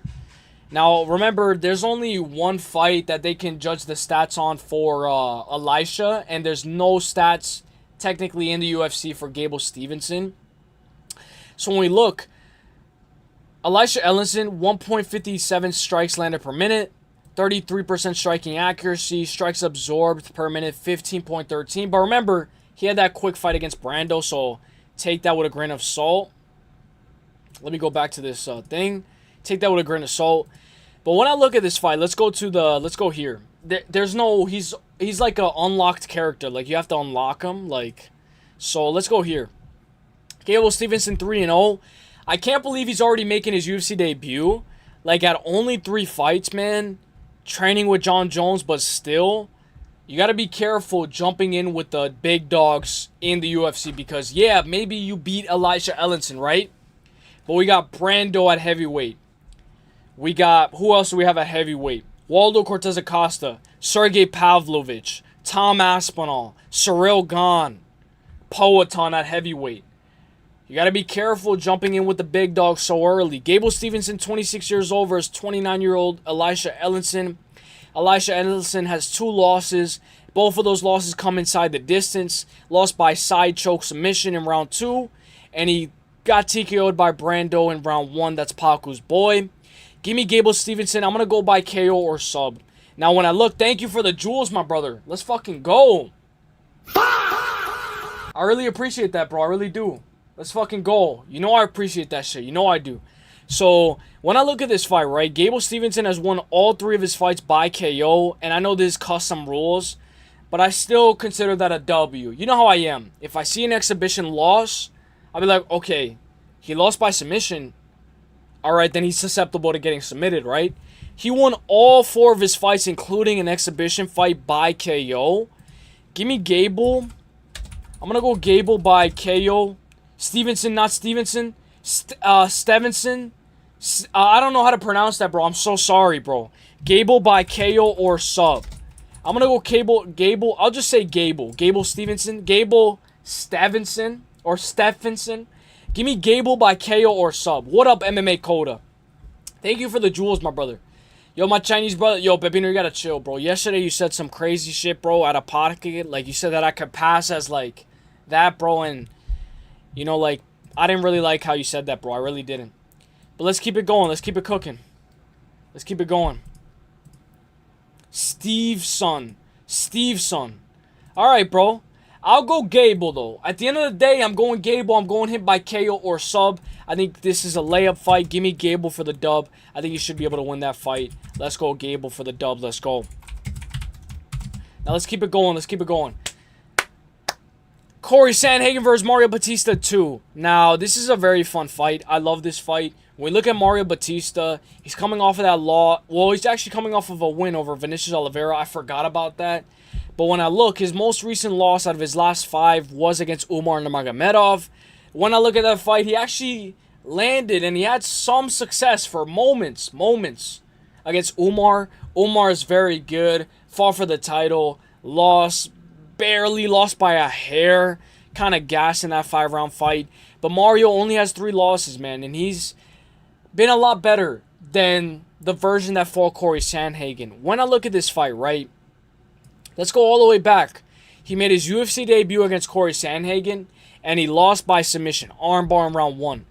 That version, 2019 Mario Batista, is a completely different version of 2026 Mario Batista. And I say that, and I mean that. When we look at Mario Batista, right, he's very accurate, very good in the grappling, and he's very good at, you know what I'd like to see, holding you against the cage and winning minutes, knees to the thigh, and stalling, right? But if it's stalling, right, then tell Jose Aldo to get off the cage. As much as I picked Jose Aldo, right? I thought Jose was going to be able to get off the cage, right? But Merab just did that to him. So are you not training to get off the cage, Jose Aldo, or are you washed? Learn to get off the cage and learn to circle. Learn to defend getting off the cage. It's a cage. At the end of the day, it's only so big, right? So if he gets you to the cage and he's stalling, knees to the thigh, working, but just enough to not get separated. It got separated multiple times, did it not? Jose Aldo versus Mario Batista. Did they not separate it and Jose Aldo was put back in the same position? That's Jose Aldo's fault. Mario Batista has a new skill set, a new wrinkle in his arsenal where he can hold you against the cage. I know maybe he won't get the takedown, but he's working, as much as I hate to admit it, he's working just enough to win minutes and burn minutes on the clock. Guys, he was on absolute tear, man. 1, 2, 3, 4, 5, 6, 7, 8. 8-fight win streak, guys. Up until he lost to Umar. If he were to beat Umar, you can argue that he would have got a title shot. When I look at this fight, guys, Umar is very good. No shame in that. And I picked Vinicius Oliveira. Guys, I fade Mario Batista like crazy, guys. I picked Vinicius to beat Mario. I picked Umar to beat Mario. I picked Patchy to beat Mario. I picked Jose Aldo to pick Mario, to beat Mario. I picked Ricky Simone to beat Mario. I picked Damon Blackshear to beat Mario. Like, the list goes on. I have never picked Mario Batista to win a fight. I have never picked him to even win in general. Like, the entire time that I've been breaking down a Mario Batista fight. 11-3 overall, but he has a new wrinkle in his game, the wrestling department. And let's not pretend like Corey didn't just get wrestle fucked by Merab. I know Merab's a different animal, but if you're open to that takedown, remember what Aljo did to Corey in the Apex? Where he took him down immediately, took his back, and then put him out, right? If you don't remember that, I'll remind you. Corey Sandhagen, 18-6 overall. Aljo in 2020, this card was fun. I'm not going to lie, up until the main event, it was kind of boring. But this card was actually a fun card. A bunch of finishes as well. Eddie Wild, Sean O'Malley. This card was actually pretty fun. Aljo took him down immediately and subbed him. You know who else has a rear naked choke? Mario Batista. When I look at his sub game, he's won by rear naked choke, rear naked choke, armbar. But Corey did win the first fight. Corey is very good with his footwork. Has a win over Song Yadong, who's fighting Figueiredo at the main event at UFC China. Very good with his timing. And I believe he works with Trevor Whitman and Ryan Hall. He hit Figueiredo with that 50-50 knee pop, right? Song Yadong gave Corey Sandhagen a tougher fight. Then Figueiredo gave Corey Sandhagen. Sorry, I had to think about that. But I'll say that again. Who gave Corey a tougher fight? Song Yadong gave Corey a tougher fight than Figueiredo. Figueiredo got put on the ground, a BJJ black belt, and he got put in a 50-50 pop where he didn't know what to do in that situation. He's working with Ryan Hall, right? Let's not pretend like the submission opportunity is not out the window just because Mario Batista is a new level up in his game. I'm going to go Corey, right? I'm going to go Corey by decision. But I do think that Corey messes up when he doesn't have the finishing ability. I think the finishing abilities are Mario Batista all day. I can see Mario rocking Corey on the feet. You know, there was a moment in that Merab fight where Merab hurt Corey bad. He hurt him bad, and Corey had to, like, settle down and get all of his marbles back together. Guys, even against Peter Yan, I know that's Peter Yan, but Peter Yan hit him with, like, a spinning back fist combo, like 1-2 spinning back fist, and dropped him. I know Corey has been calling for that Sean O'Malley fight, but give me Corey by decision, but I like Corey by sub points. I like how you're on Mario. Give me Corey by sub points. I think Corey should be able to win that fight. I'm going to go Corey all day, man. I think Corey should be able to win, man. Am I crazy for that?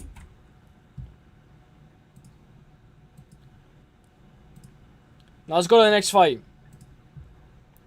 I love this fight, bro. I fucking... Wait until I get to the main event, bro. Wait until I get to the main event. I'm going to break that fight down like crazy.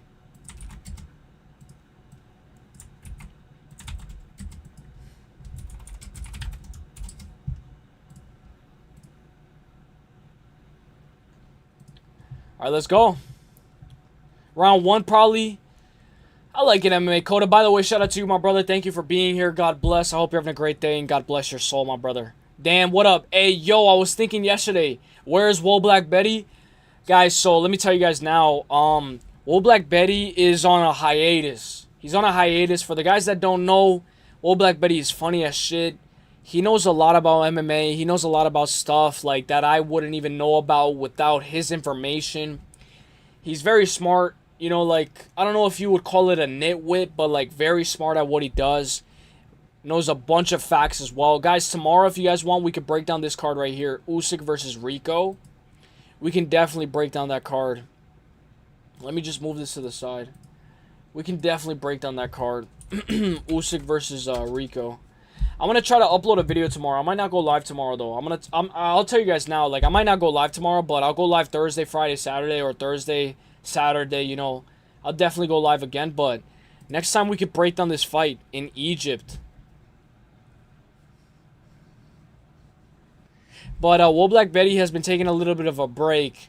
I hope he's okay. I hope he's good, man, and God bless his soul, man. But let's break it down.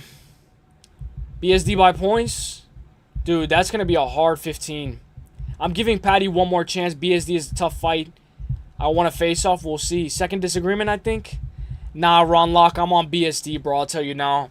By the way, shout out to you guys for sticking true and staying through. Thank you guys for 3K. God bless. Let's push it. Sneaky Mario decision initial lean. Brayden, I like that, bro. I really do. I really like that. But let me see. Let me refresh my page. Oh, the Knicks versus the Cavs is already taking place. I'm going to go Knicks. Maybe they lose, whatever. I'm going to go Knicks. Fuck it. You know, I'm in New York. Let's go Knicks. Benoit St. Denis versus Paddy Pimblett. I love this fight. You know why I love this fight? Because I think at the presser, there's going to be a lot of shit talk. Let's not forget, there's going to be a presser. Man, people forget, man. You guys see this thing that I have right here? I have a big pimple right here. You see this? A big pimple, bro. And I thought, like, it looks like somebody punched me, right? But, like, it's a pimple. But, let's not pretend there's not going to be a press conference. We had a fun press conference last time. I think this time is going to be fun as hell. It's going to be funny. Paddy Pimblett, he talks. Maybe he's going to be locked in. 10-6 Cavs. Give me Knicks. Give me the Knicks for the dub. Let's see it. If the Knicks lose, I don't want to hear it, all right? If the Knicks lose, don't remind me that I picked the Knicks. If they win, I'm going to come back and I'm going to brag about it. When I look at this fight, though, right? Paddy is very good with that uppercut. I picked Paddy to beat Gaethje. Shout out to the guys that picked Gaethje. But when I look at this fight, Paddy has a high-level submission threat, right? And let's not pretend like Benoit St. Denis didn't just shit the bed against Dustin Poirier.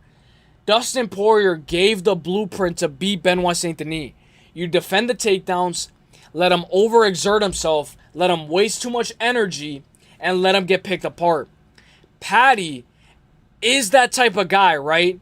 That can lose minutes. We saw him against Jared Gordon, right? I can see Paddy losing up until he wins. Benoit St. Denis dominating. Takedowns after takedowns. Submission threat. Gassing himself out trying to chase the submission. All of a sudden, it's the third round. Paddy's hitting him with an uppercut. Rocks him on the feet and hits him. Gets taken down. Puts him in a triangle and submits him. Am I crazy for that? When I look at this fight, guys, Benoit Saint Denis has the ability to take down Paddy, but does he have the ability to hold him there? Paddy is going to look to threaten subs, even off of his back, to create sweeps. Paddy's very good at creating sweeps, right? Justin Gaethje took him down, right? Let's not pretend, right? Justin Gaethje took him down. He got right back up. Correct me if I'm wrong. I know Gaethje, oh, he's not a wrestler, this and that. Gaethje is a wrestler. Gaethje could have held him down if he wanted to, but Paddy got right back up. A majority of that fight was standing. There was a point in that 4th round where, yeah, Paddy was bruised up. He got dropped, whatever. Durability's on Paddy's side all day. Has Paddy ever been put out cold? Like, by KO? Never. He's never been knocked out. I know what you guys are going to say. Oh, but Uselyis, the damage, Uselyis, the damage that Paddy took from Justin Gaethje, it's too much. The damage. He took too much damage. That's life-changing. Do you know how old Paddy is? By the way, Rain G, thank you for bringing up the age. He's only 31 years old. BSD, surprisingly, is the younger fighter. Exactly. How is Paddy older? BSD is the younger fighter. But who has more miles on the tank? Who has, like, when I say miles on the tank, like more wear and tear? Who has been getting picked apart on the feet more? I'll say Benoit Saint Denis. Who has a more chance of getting clipped and getting dropped?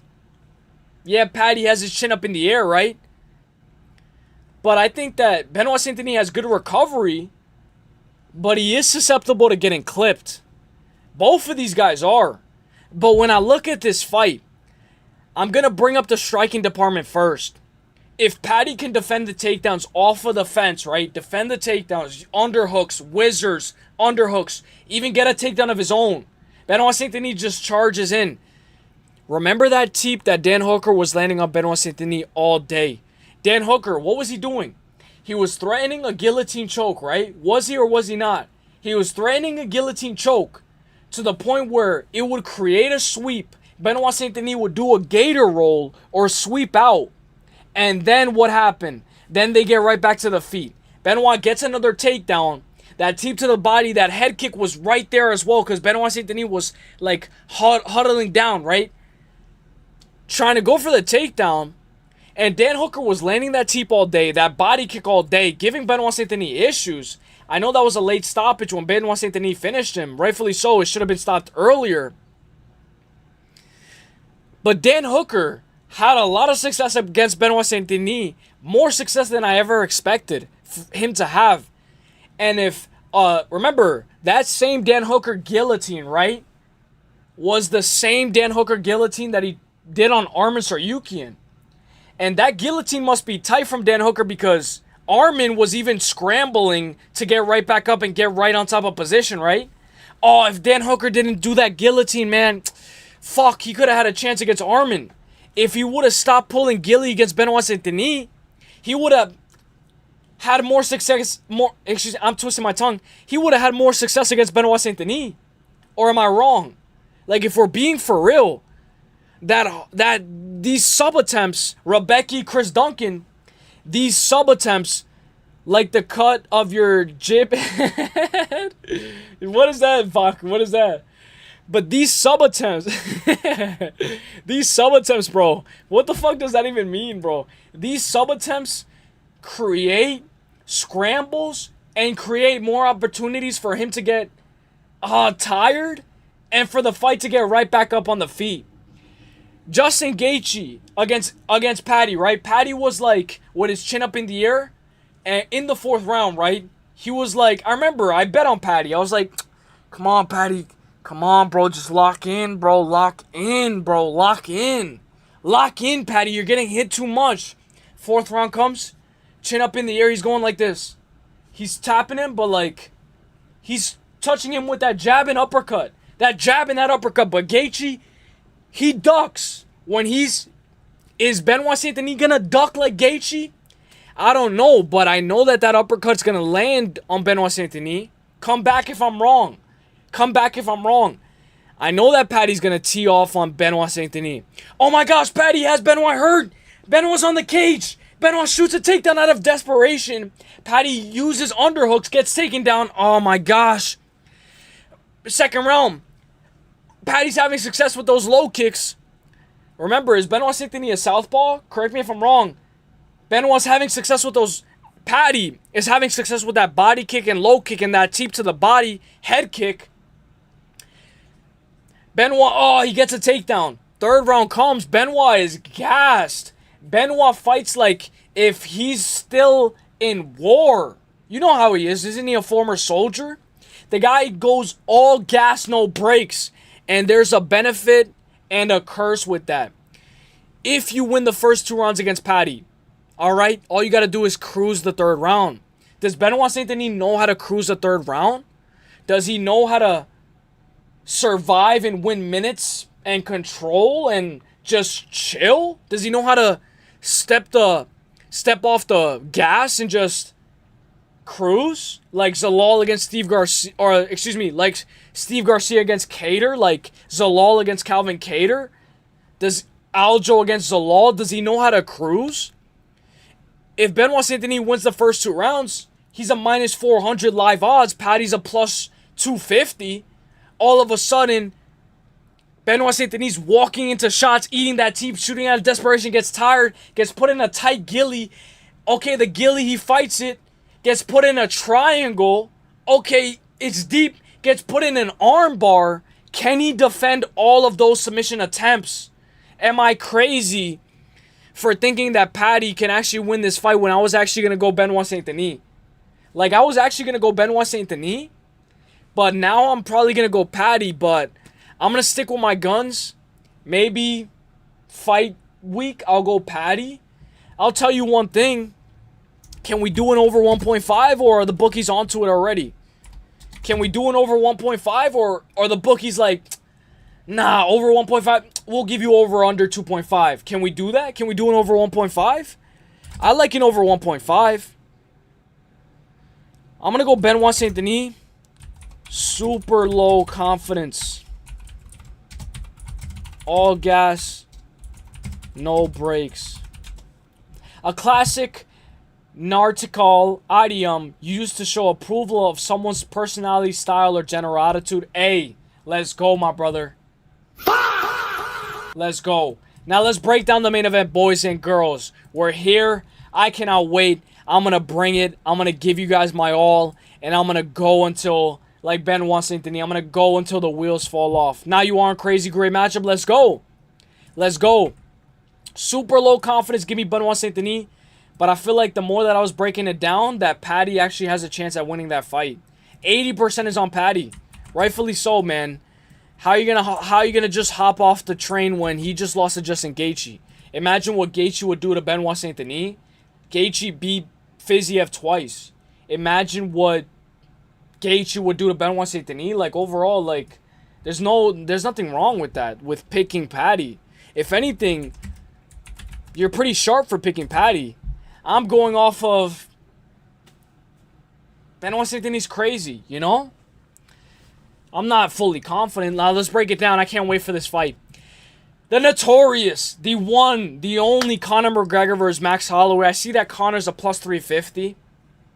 When are you ever going to get Conor at a plus 350? Maybe he loses this fight. Maybe he gets knocked out, whatever, right? But when are you ever going to get Conor at a plus 350 ever again? Even if he loses this fight, right? Maybe he fights Michael Chandler. Maybe he fights somebody else. Maybe you'll get him at a plus 500. Maybe I'm wrong.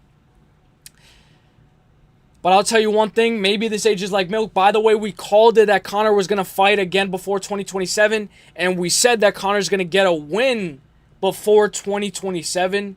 Maybe we're wrong on that point.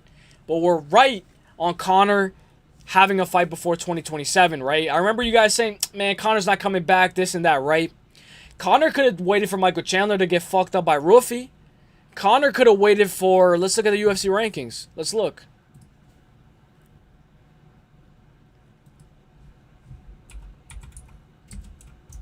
Let's look at the UFC rankings. Like, let's look.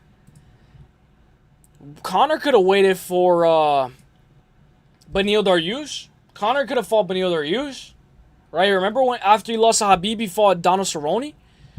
Conor could have fought Dan Hooker, right? Conor could have fought winner of or loser of Paddy versus Benoit Saint Denis. Conor versus Paddy. He could have fought him. He could have fought Paddy. Why? Why wouldn't he wait? International Fight Week, I get that there's pressure, right? My brother, what up, Beezies? Yo, you changed your profile picture. I like it, bro. I like it. I ran out of fucking water. Water! I need more water! King Green? Yeah, he could have fought King Green. He could have waited, right?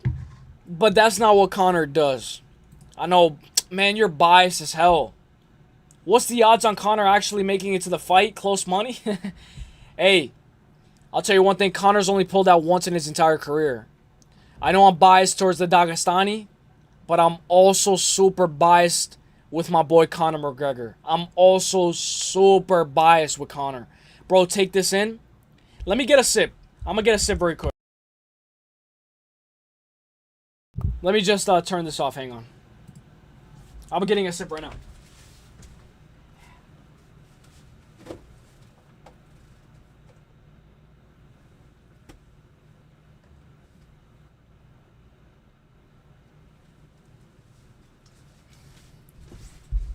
Alright, I'm back. Dude, it's so hot that my dog is like flat out on the floor. Like, she is hot. But I put the AC on max. Let me check. Let me check very quick if it's on max.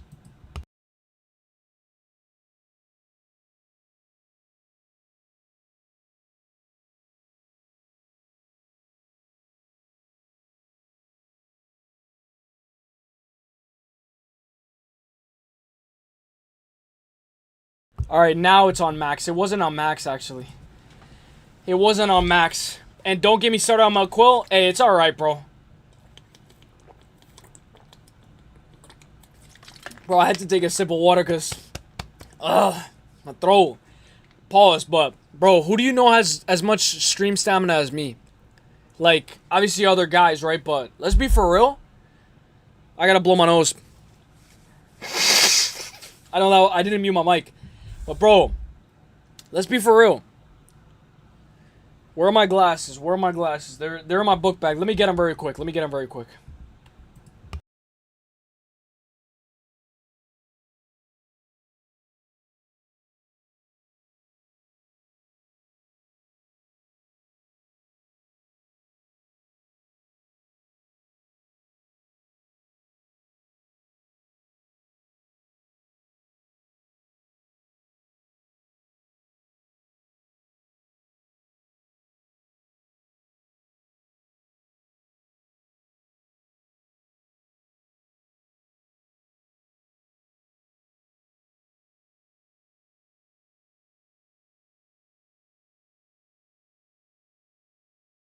Alright, I'm here. But I'm gonna glaze myself very quick. But, bro, who do you know has as much stream stamina as me? Obviously, other than the real guys, the guys that are at the top. But for real, like, who has as much stream stamina as me? Like, I'm yelling, I'm going all crazy. My voice is still not gone. I'm going until my heart. You should see my heart, bro. Like, my heart rate is at like, my heart rate's like at an average like 150 when I'm streaming, bro. Like, I'm not even joking. Like, you know when you go to Walmart and you see that thing and you test it?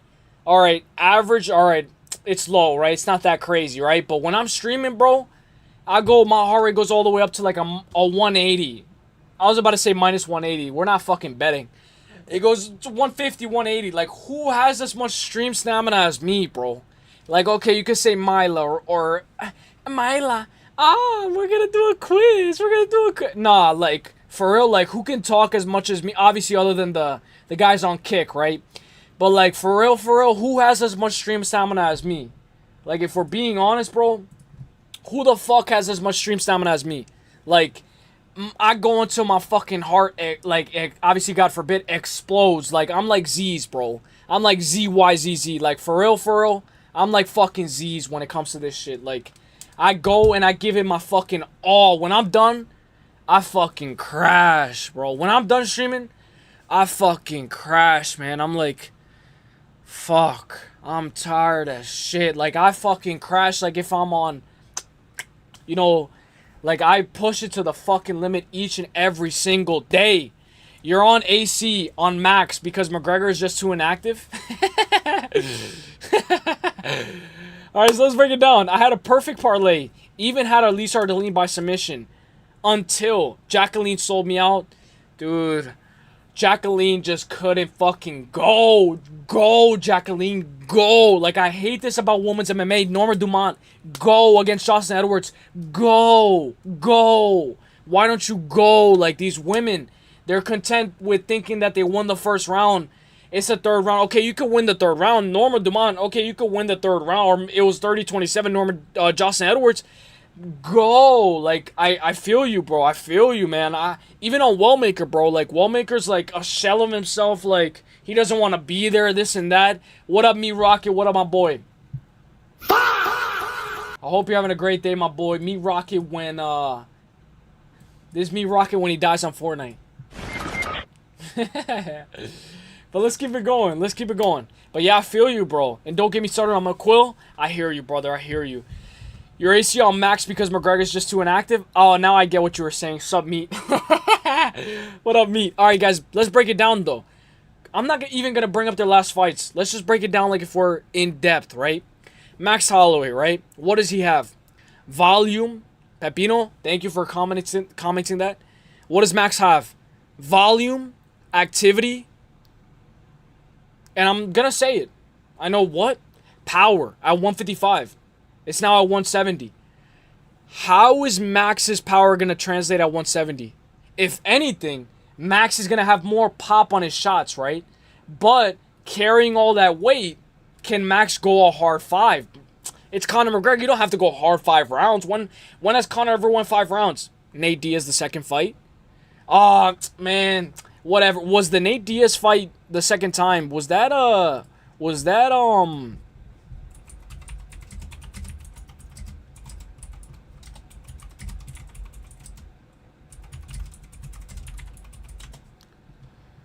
It was at 170. Guys, am I crazy for saying that the more weight that Conor puts on, the more rounds he can go?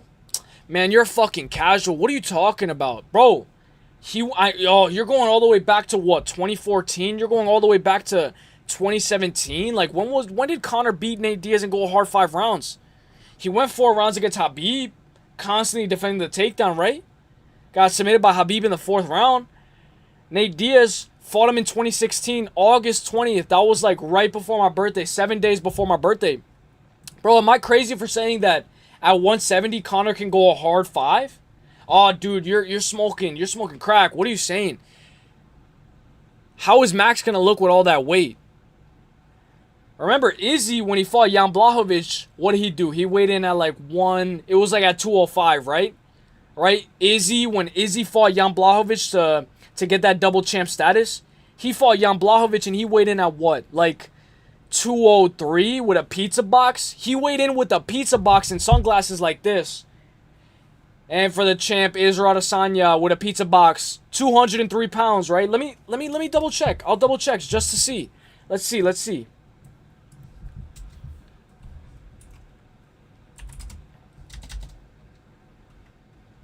I have some weird search history.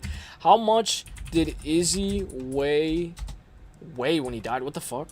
Did Izzy weigh when he fought Jan Blachowicz? How much did Izzy weigh? And I know, what does this have to do? He weighed 200 pounds. Bro, it's at 205. He weighed 200 pounds. Like, bro, Max, when he weighs in, bro, imagine Max at 170. Max is going to be fat. He talks about DC being, now, by the way, there's nothing wrong with that, but, like, he talks about DC being fat.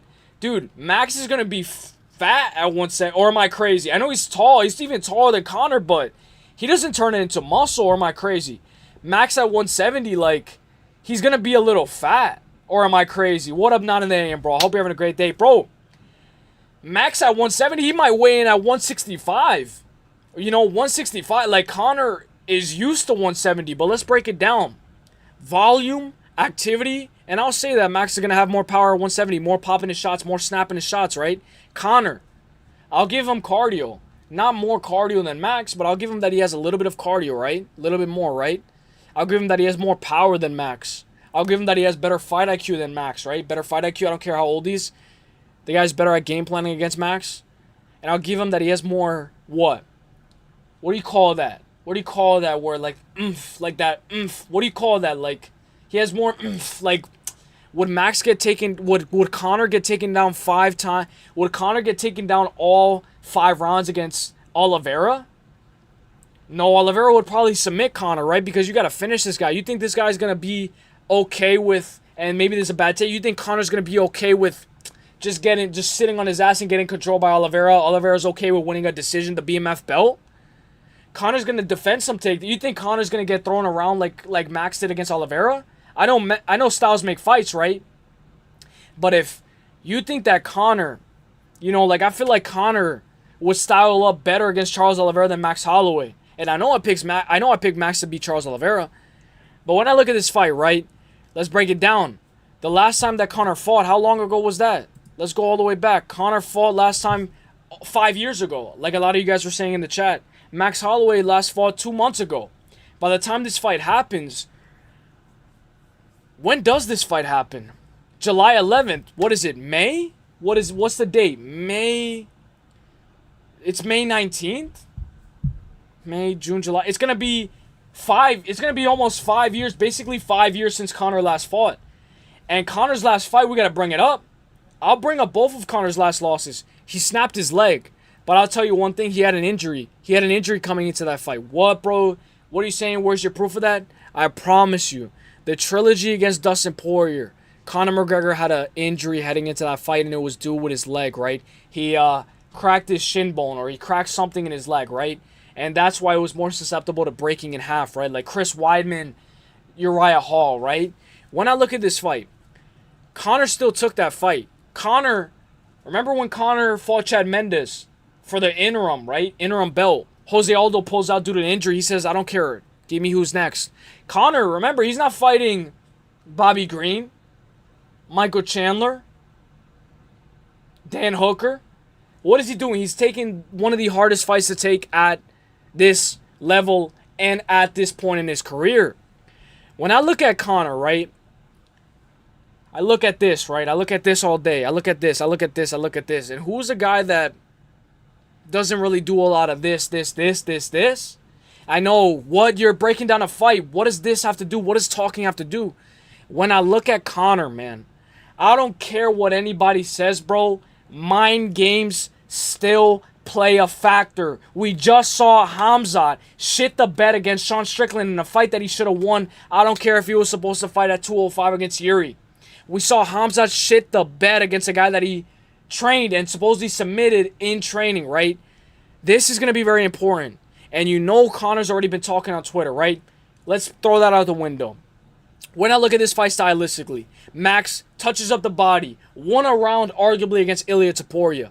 Max, if you want to do MMA math, Max did better against Ilia than maybe Conor. Maybe Conor will get sparked out by Ilia, right? Especially now. But this is why styles make fights. 22-6-0 for Conor McGregor. Max Holloway 27-9-0. When I look at Max, right, who has more pressure? I broke this down at the beginning of my stream. Who has more pressure on this fight? Can Conor lose this fight and still come back? Yeah, even if he gets sparked out, TKO'd? Yeah, we're used to it, right? Conor's washed. We already expected it, right? Can Max lose to Conor and everybody's like, yeah, we expected that? The pressure's on Max all day. Oh, but Conor's a superstar. But Conor, no, dude. The pressure's on Conor because he's going to be on a 3-fight losing skid. If you know Conor, the pressure is on Max all day. The fight night, right before the fight starts. We just saw Poatan versus Jamal Hill behind the scenes, right? I wish they added back the thrill and agony of UFC, right? We just saw it. They used to have thrill and agony, but we just saw behind the scenes. When I look at this fight, right before that main event starts, the press conference, everything, all that, you know that the pressure is going to be on this guy. You know that Max, he's a younger guy. He should be able to win this fight. He's probably going to be a minus 400, minus 500, right? When the pressure is on, it either makes you or breaks you, right? But Max, right, he can touch up the body. He can work, and land consistently, right?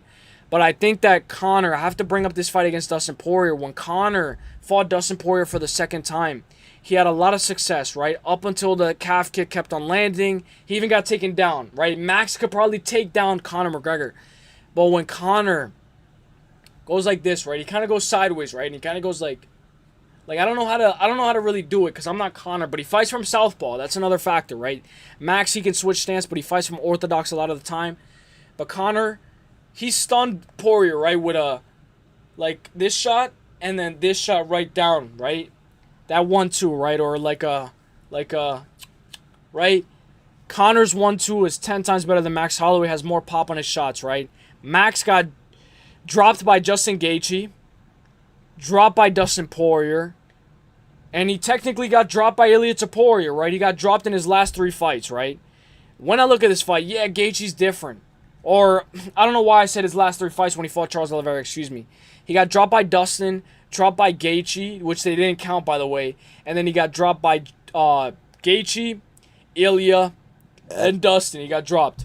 He didn't get dropped against Oliveira, but he did get stunned at the 5th round. When I look at this fight, I wouldn't be surprised if either guy shoots a takedown. We know the rematch, this is the rematch, the first fight. I'm going to throw it out the window. But I do think that Conor, at 37 years old, he's not here to play games. You know, he's not here for a quick paycheck. I know everybody, he's already made the money, he's sleeping in silk sheets, this and that. I think when Conor's locked in, he's not here to play games. And I think that Conor's here to win this fight. I'm going to go Conor McGregor, and I'm going to go Conor by TKO. Give me Conor by TKO. Either way, I like fight ends by KO. Majority of tap always going Holloway by KO. But let's not pretend like Conor doesn't have a TKO in 3 different weight classes. At 170, 155, 145. But he finished Donald Cerrone at 170, man. He couldn't even finish Nate Diaz. Like, bro, that was prime Nate Diaz. If we're being for real, that was prime Nate Diaz. The only finish that he has at 170 is Donald Cerrone. You know who's another guy who had KOs in 3 different weight classes? I think Jared Cannonier. Let me look it up. I'll look it up very quick.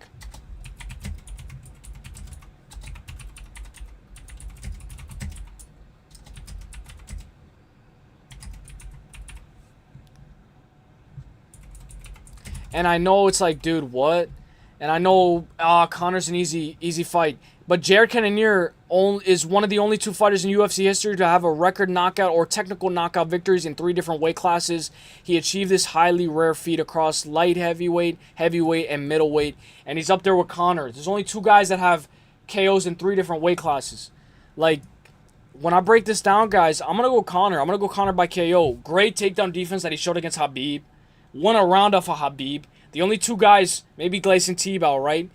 The only guys that I can think of recently that won a round off of Khabib, Conor and Justin Gaethje. Gaethje won the first round, and I think Conor won a round off of Khabib. I don't know exactly which one. But when I look, man, I think Conor's going to win this fight. Good win over Eddie Alvarez. He got knocked out by Dustin. The calf kicks, got put against the fence, got put out. Give me Conor by KO. I'm going to go Conor by KO, but I like fight ends by KO. But the reason why I like Conor is because I don't think he's here for a quick paycheck. I think he has better fight IQ, game planning, more pop in his shots.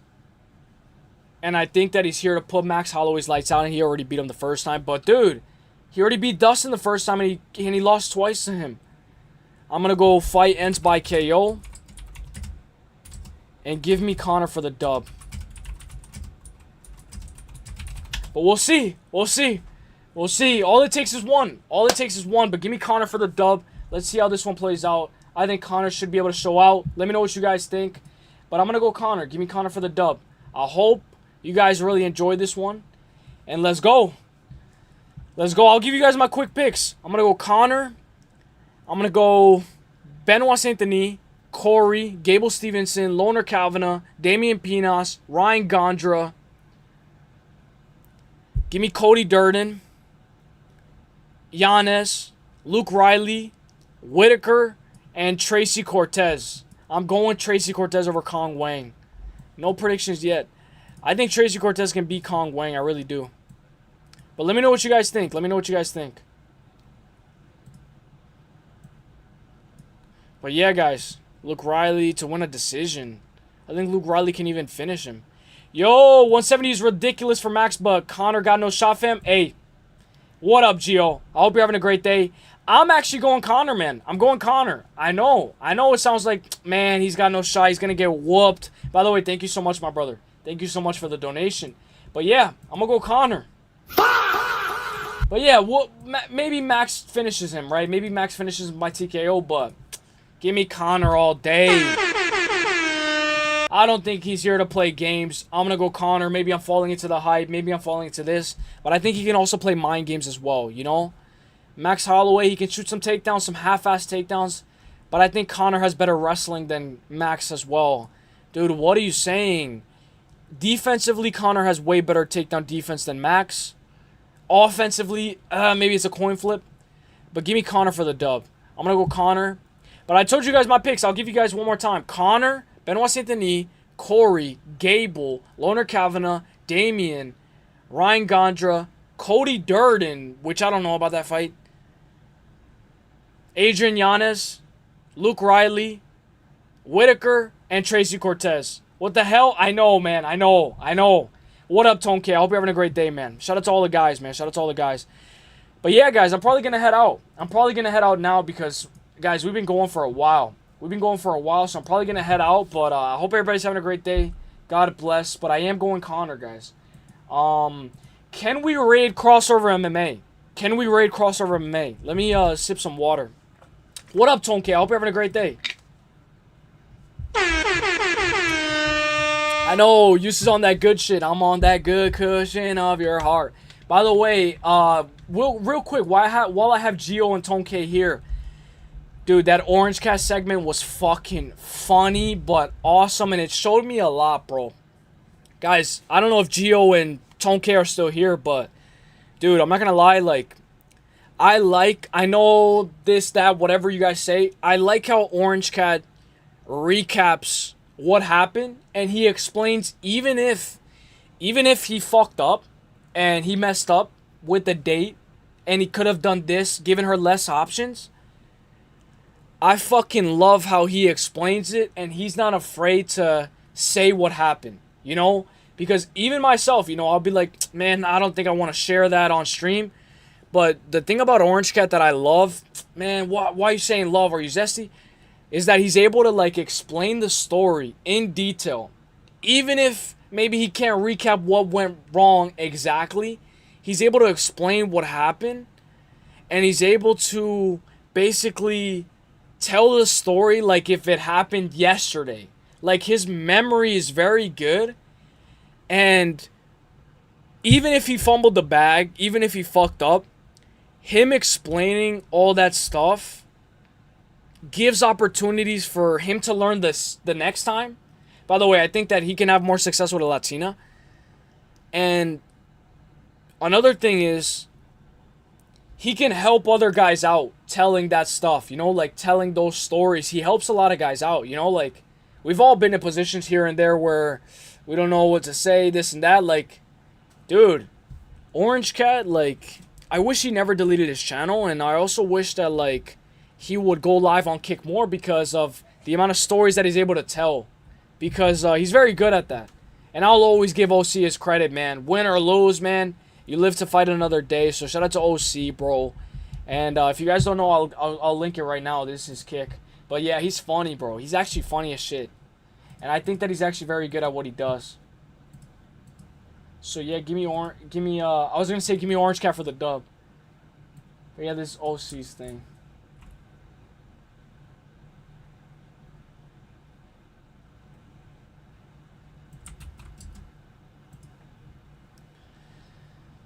But yeah, guys, I'm probably gonna head out, man. Let me see. Let's raid crossover because crossover is doing companion for basketball. Yeah, I don't have Kick, so I don't get to watch. You just yeah, that's true. But you know, even if you don't have an account, you can watch, but you don't know the notification or when he's gonna go live.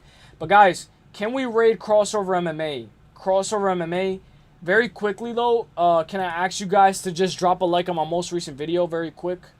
I'm gonna be in AJ's chat. Shout out to AJ. You guys know I'm MMA experts, but can you guys just drop a like on my most recent video? Very quick, guys. We're at 30 likes. Can we get to 31? One person just drop a like. AJ Live, yeah. I'm gonna go there. But if you guys want to do a companion, I want to show love to this guy because this guy is very cool and I might collab with him very soon. Go to Crossovers chat.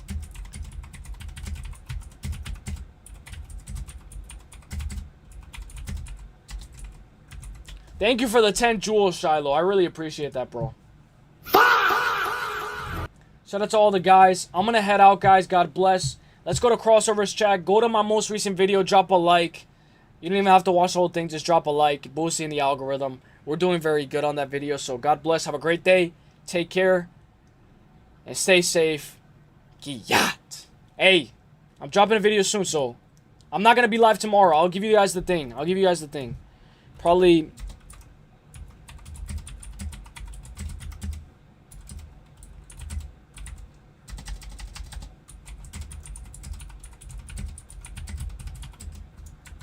I'll figure it out, alright? I'll figure it out.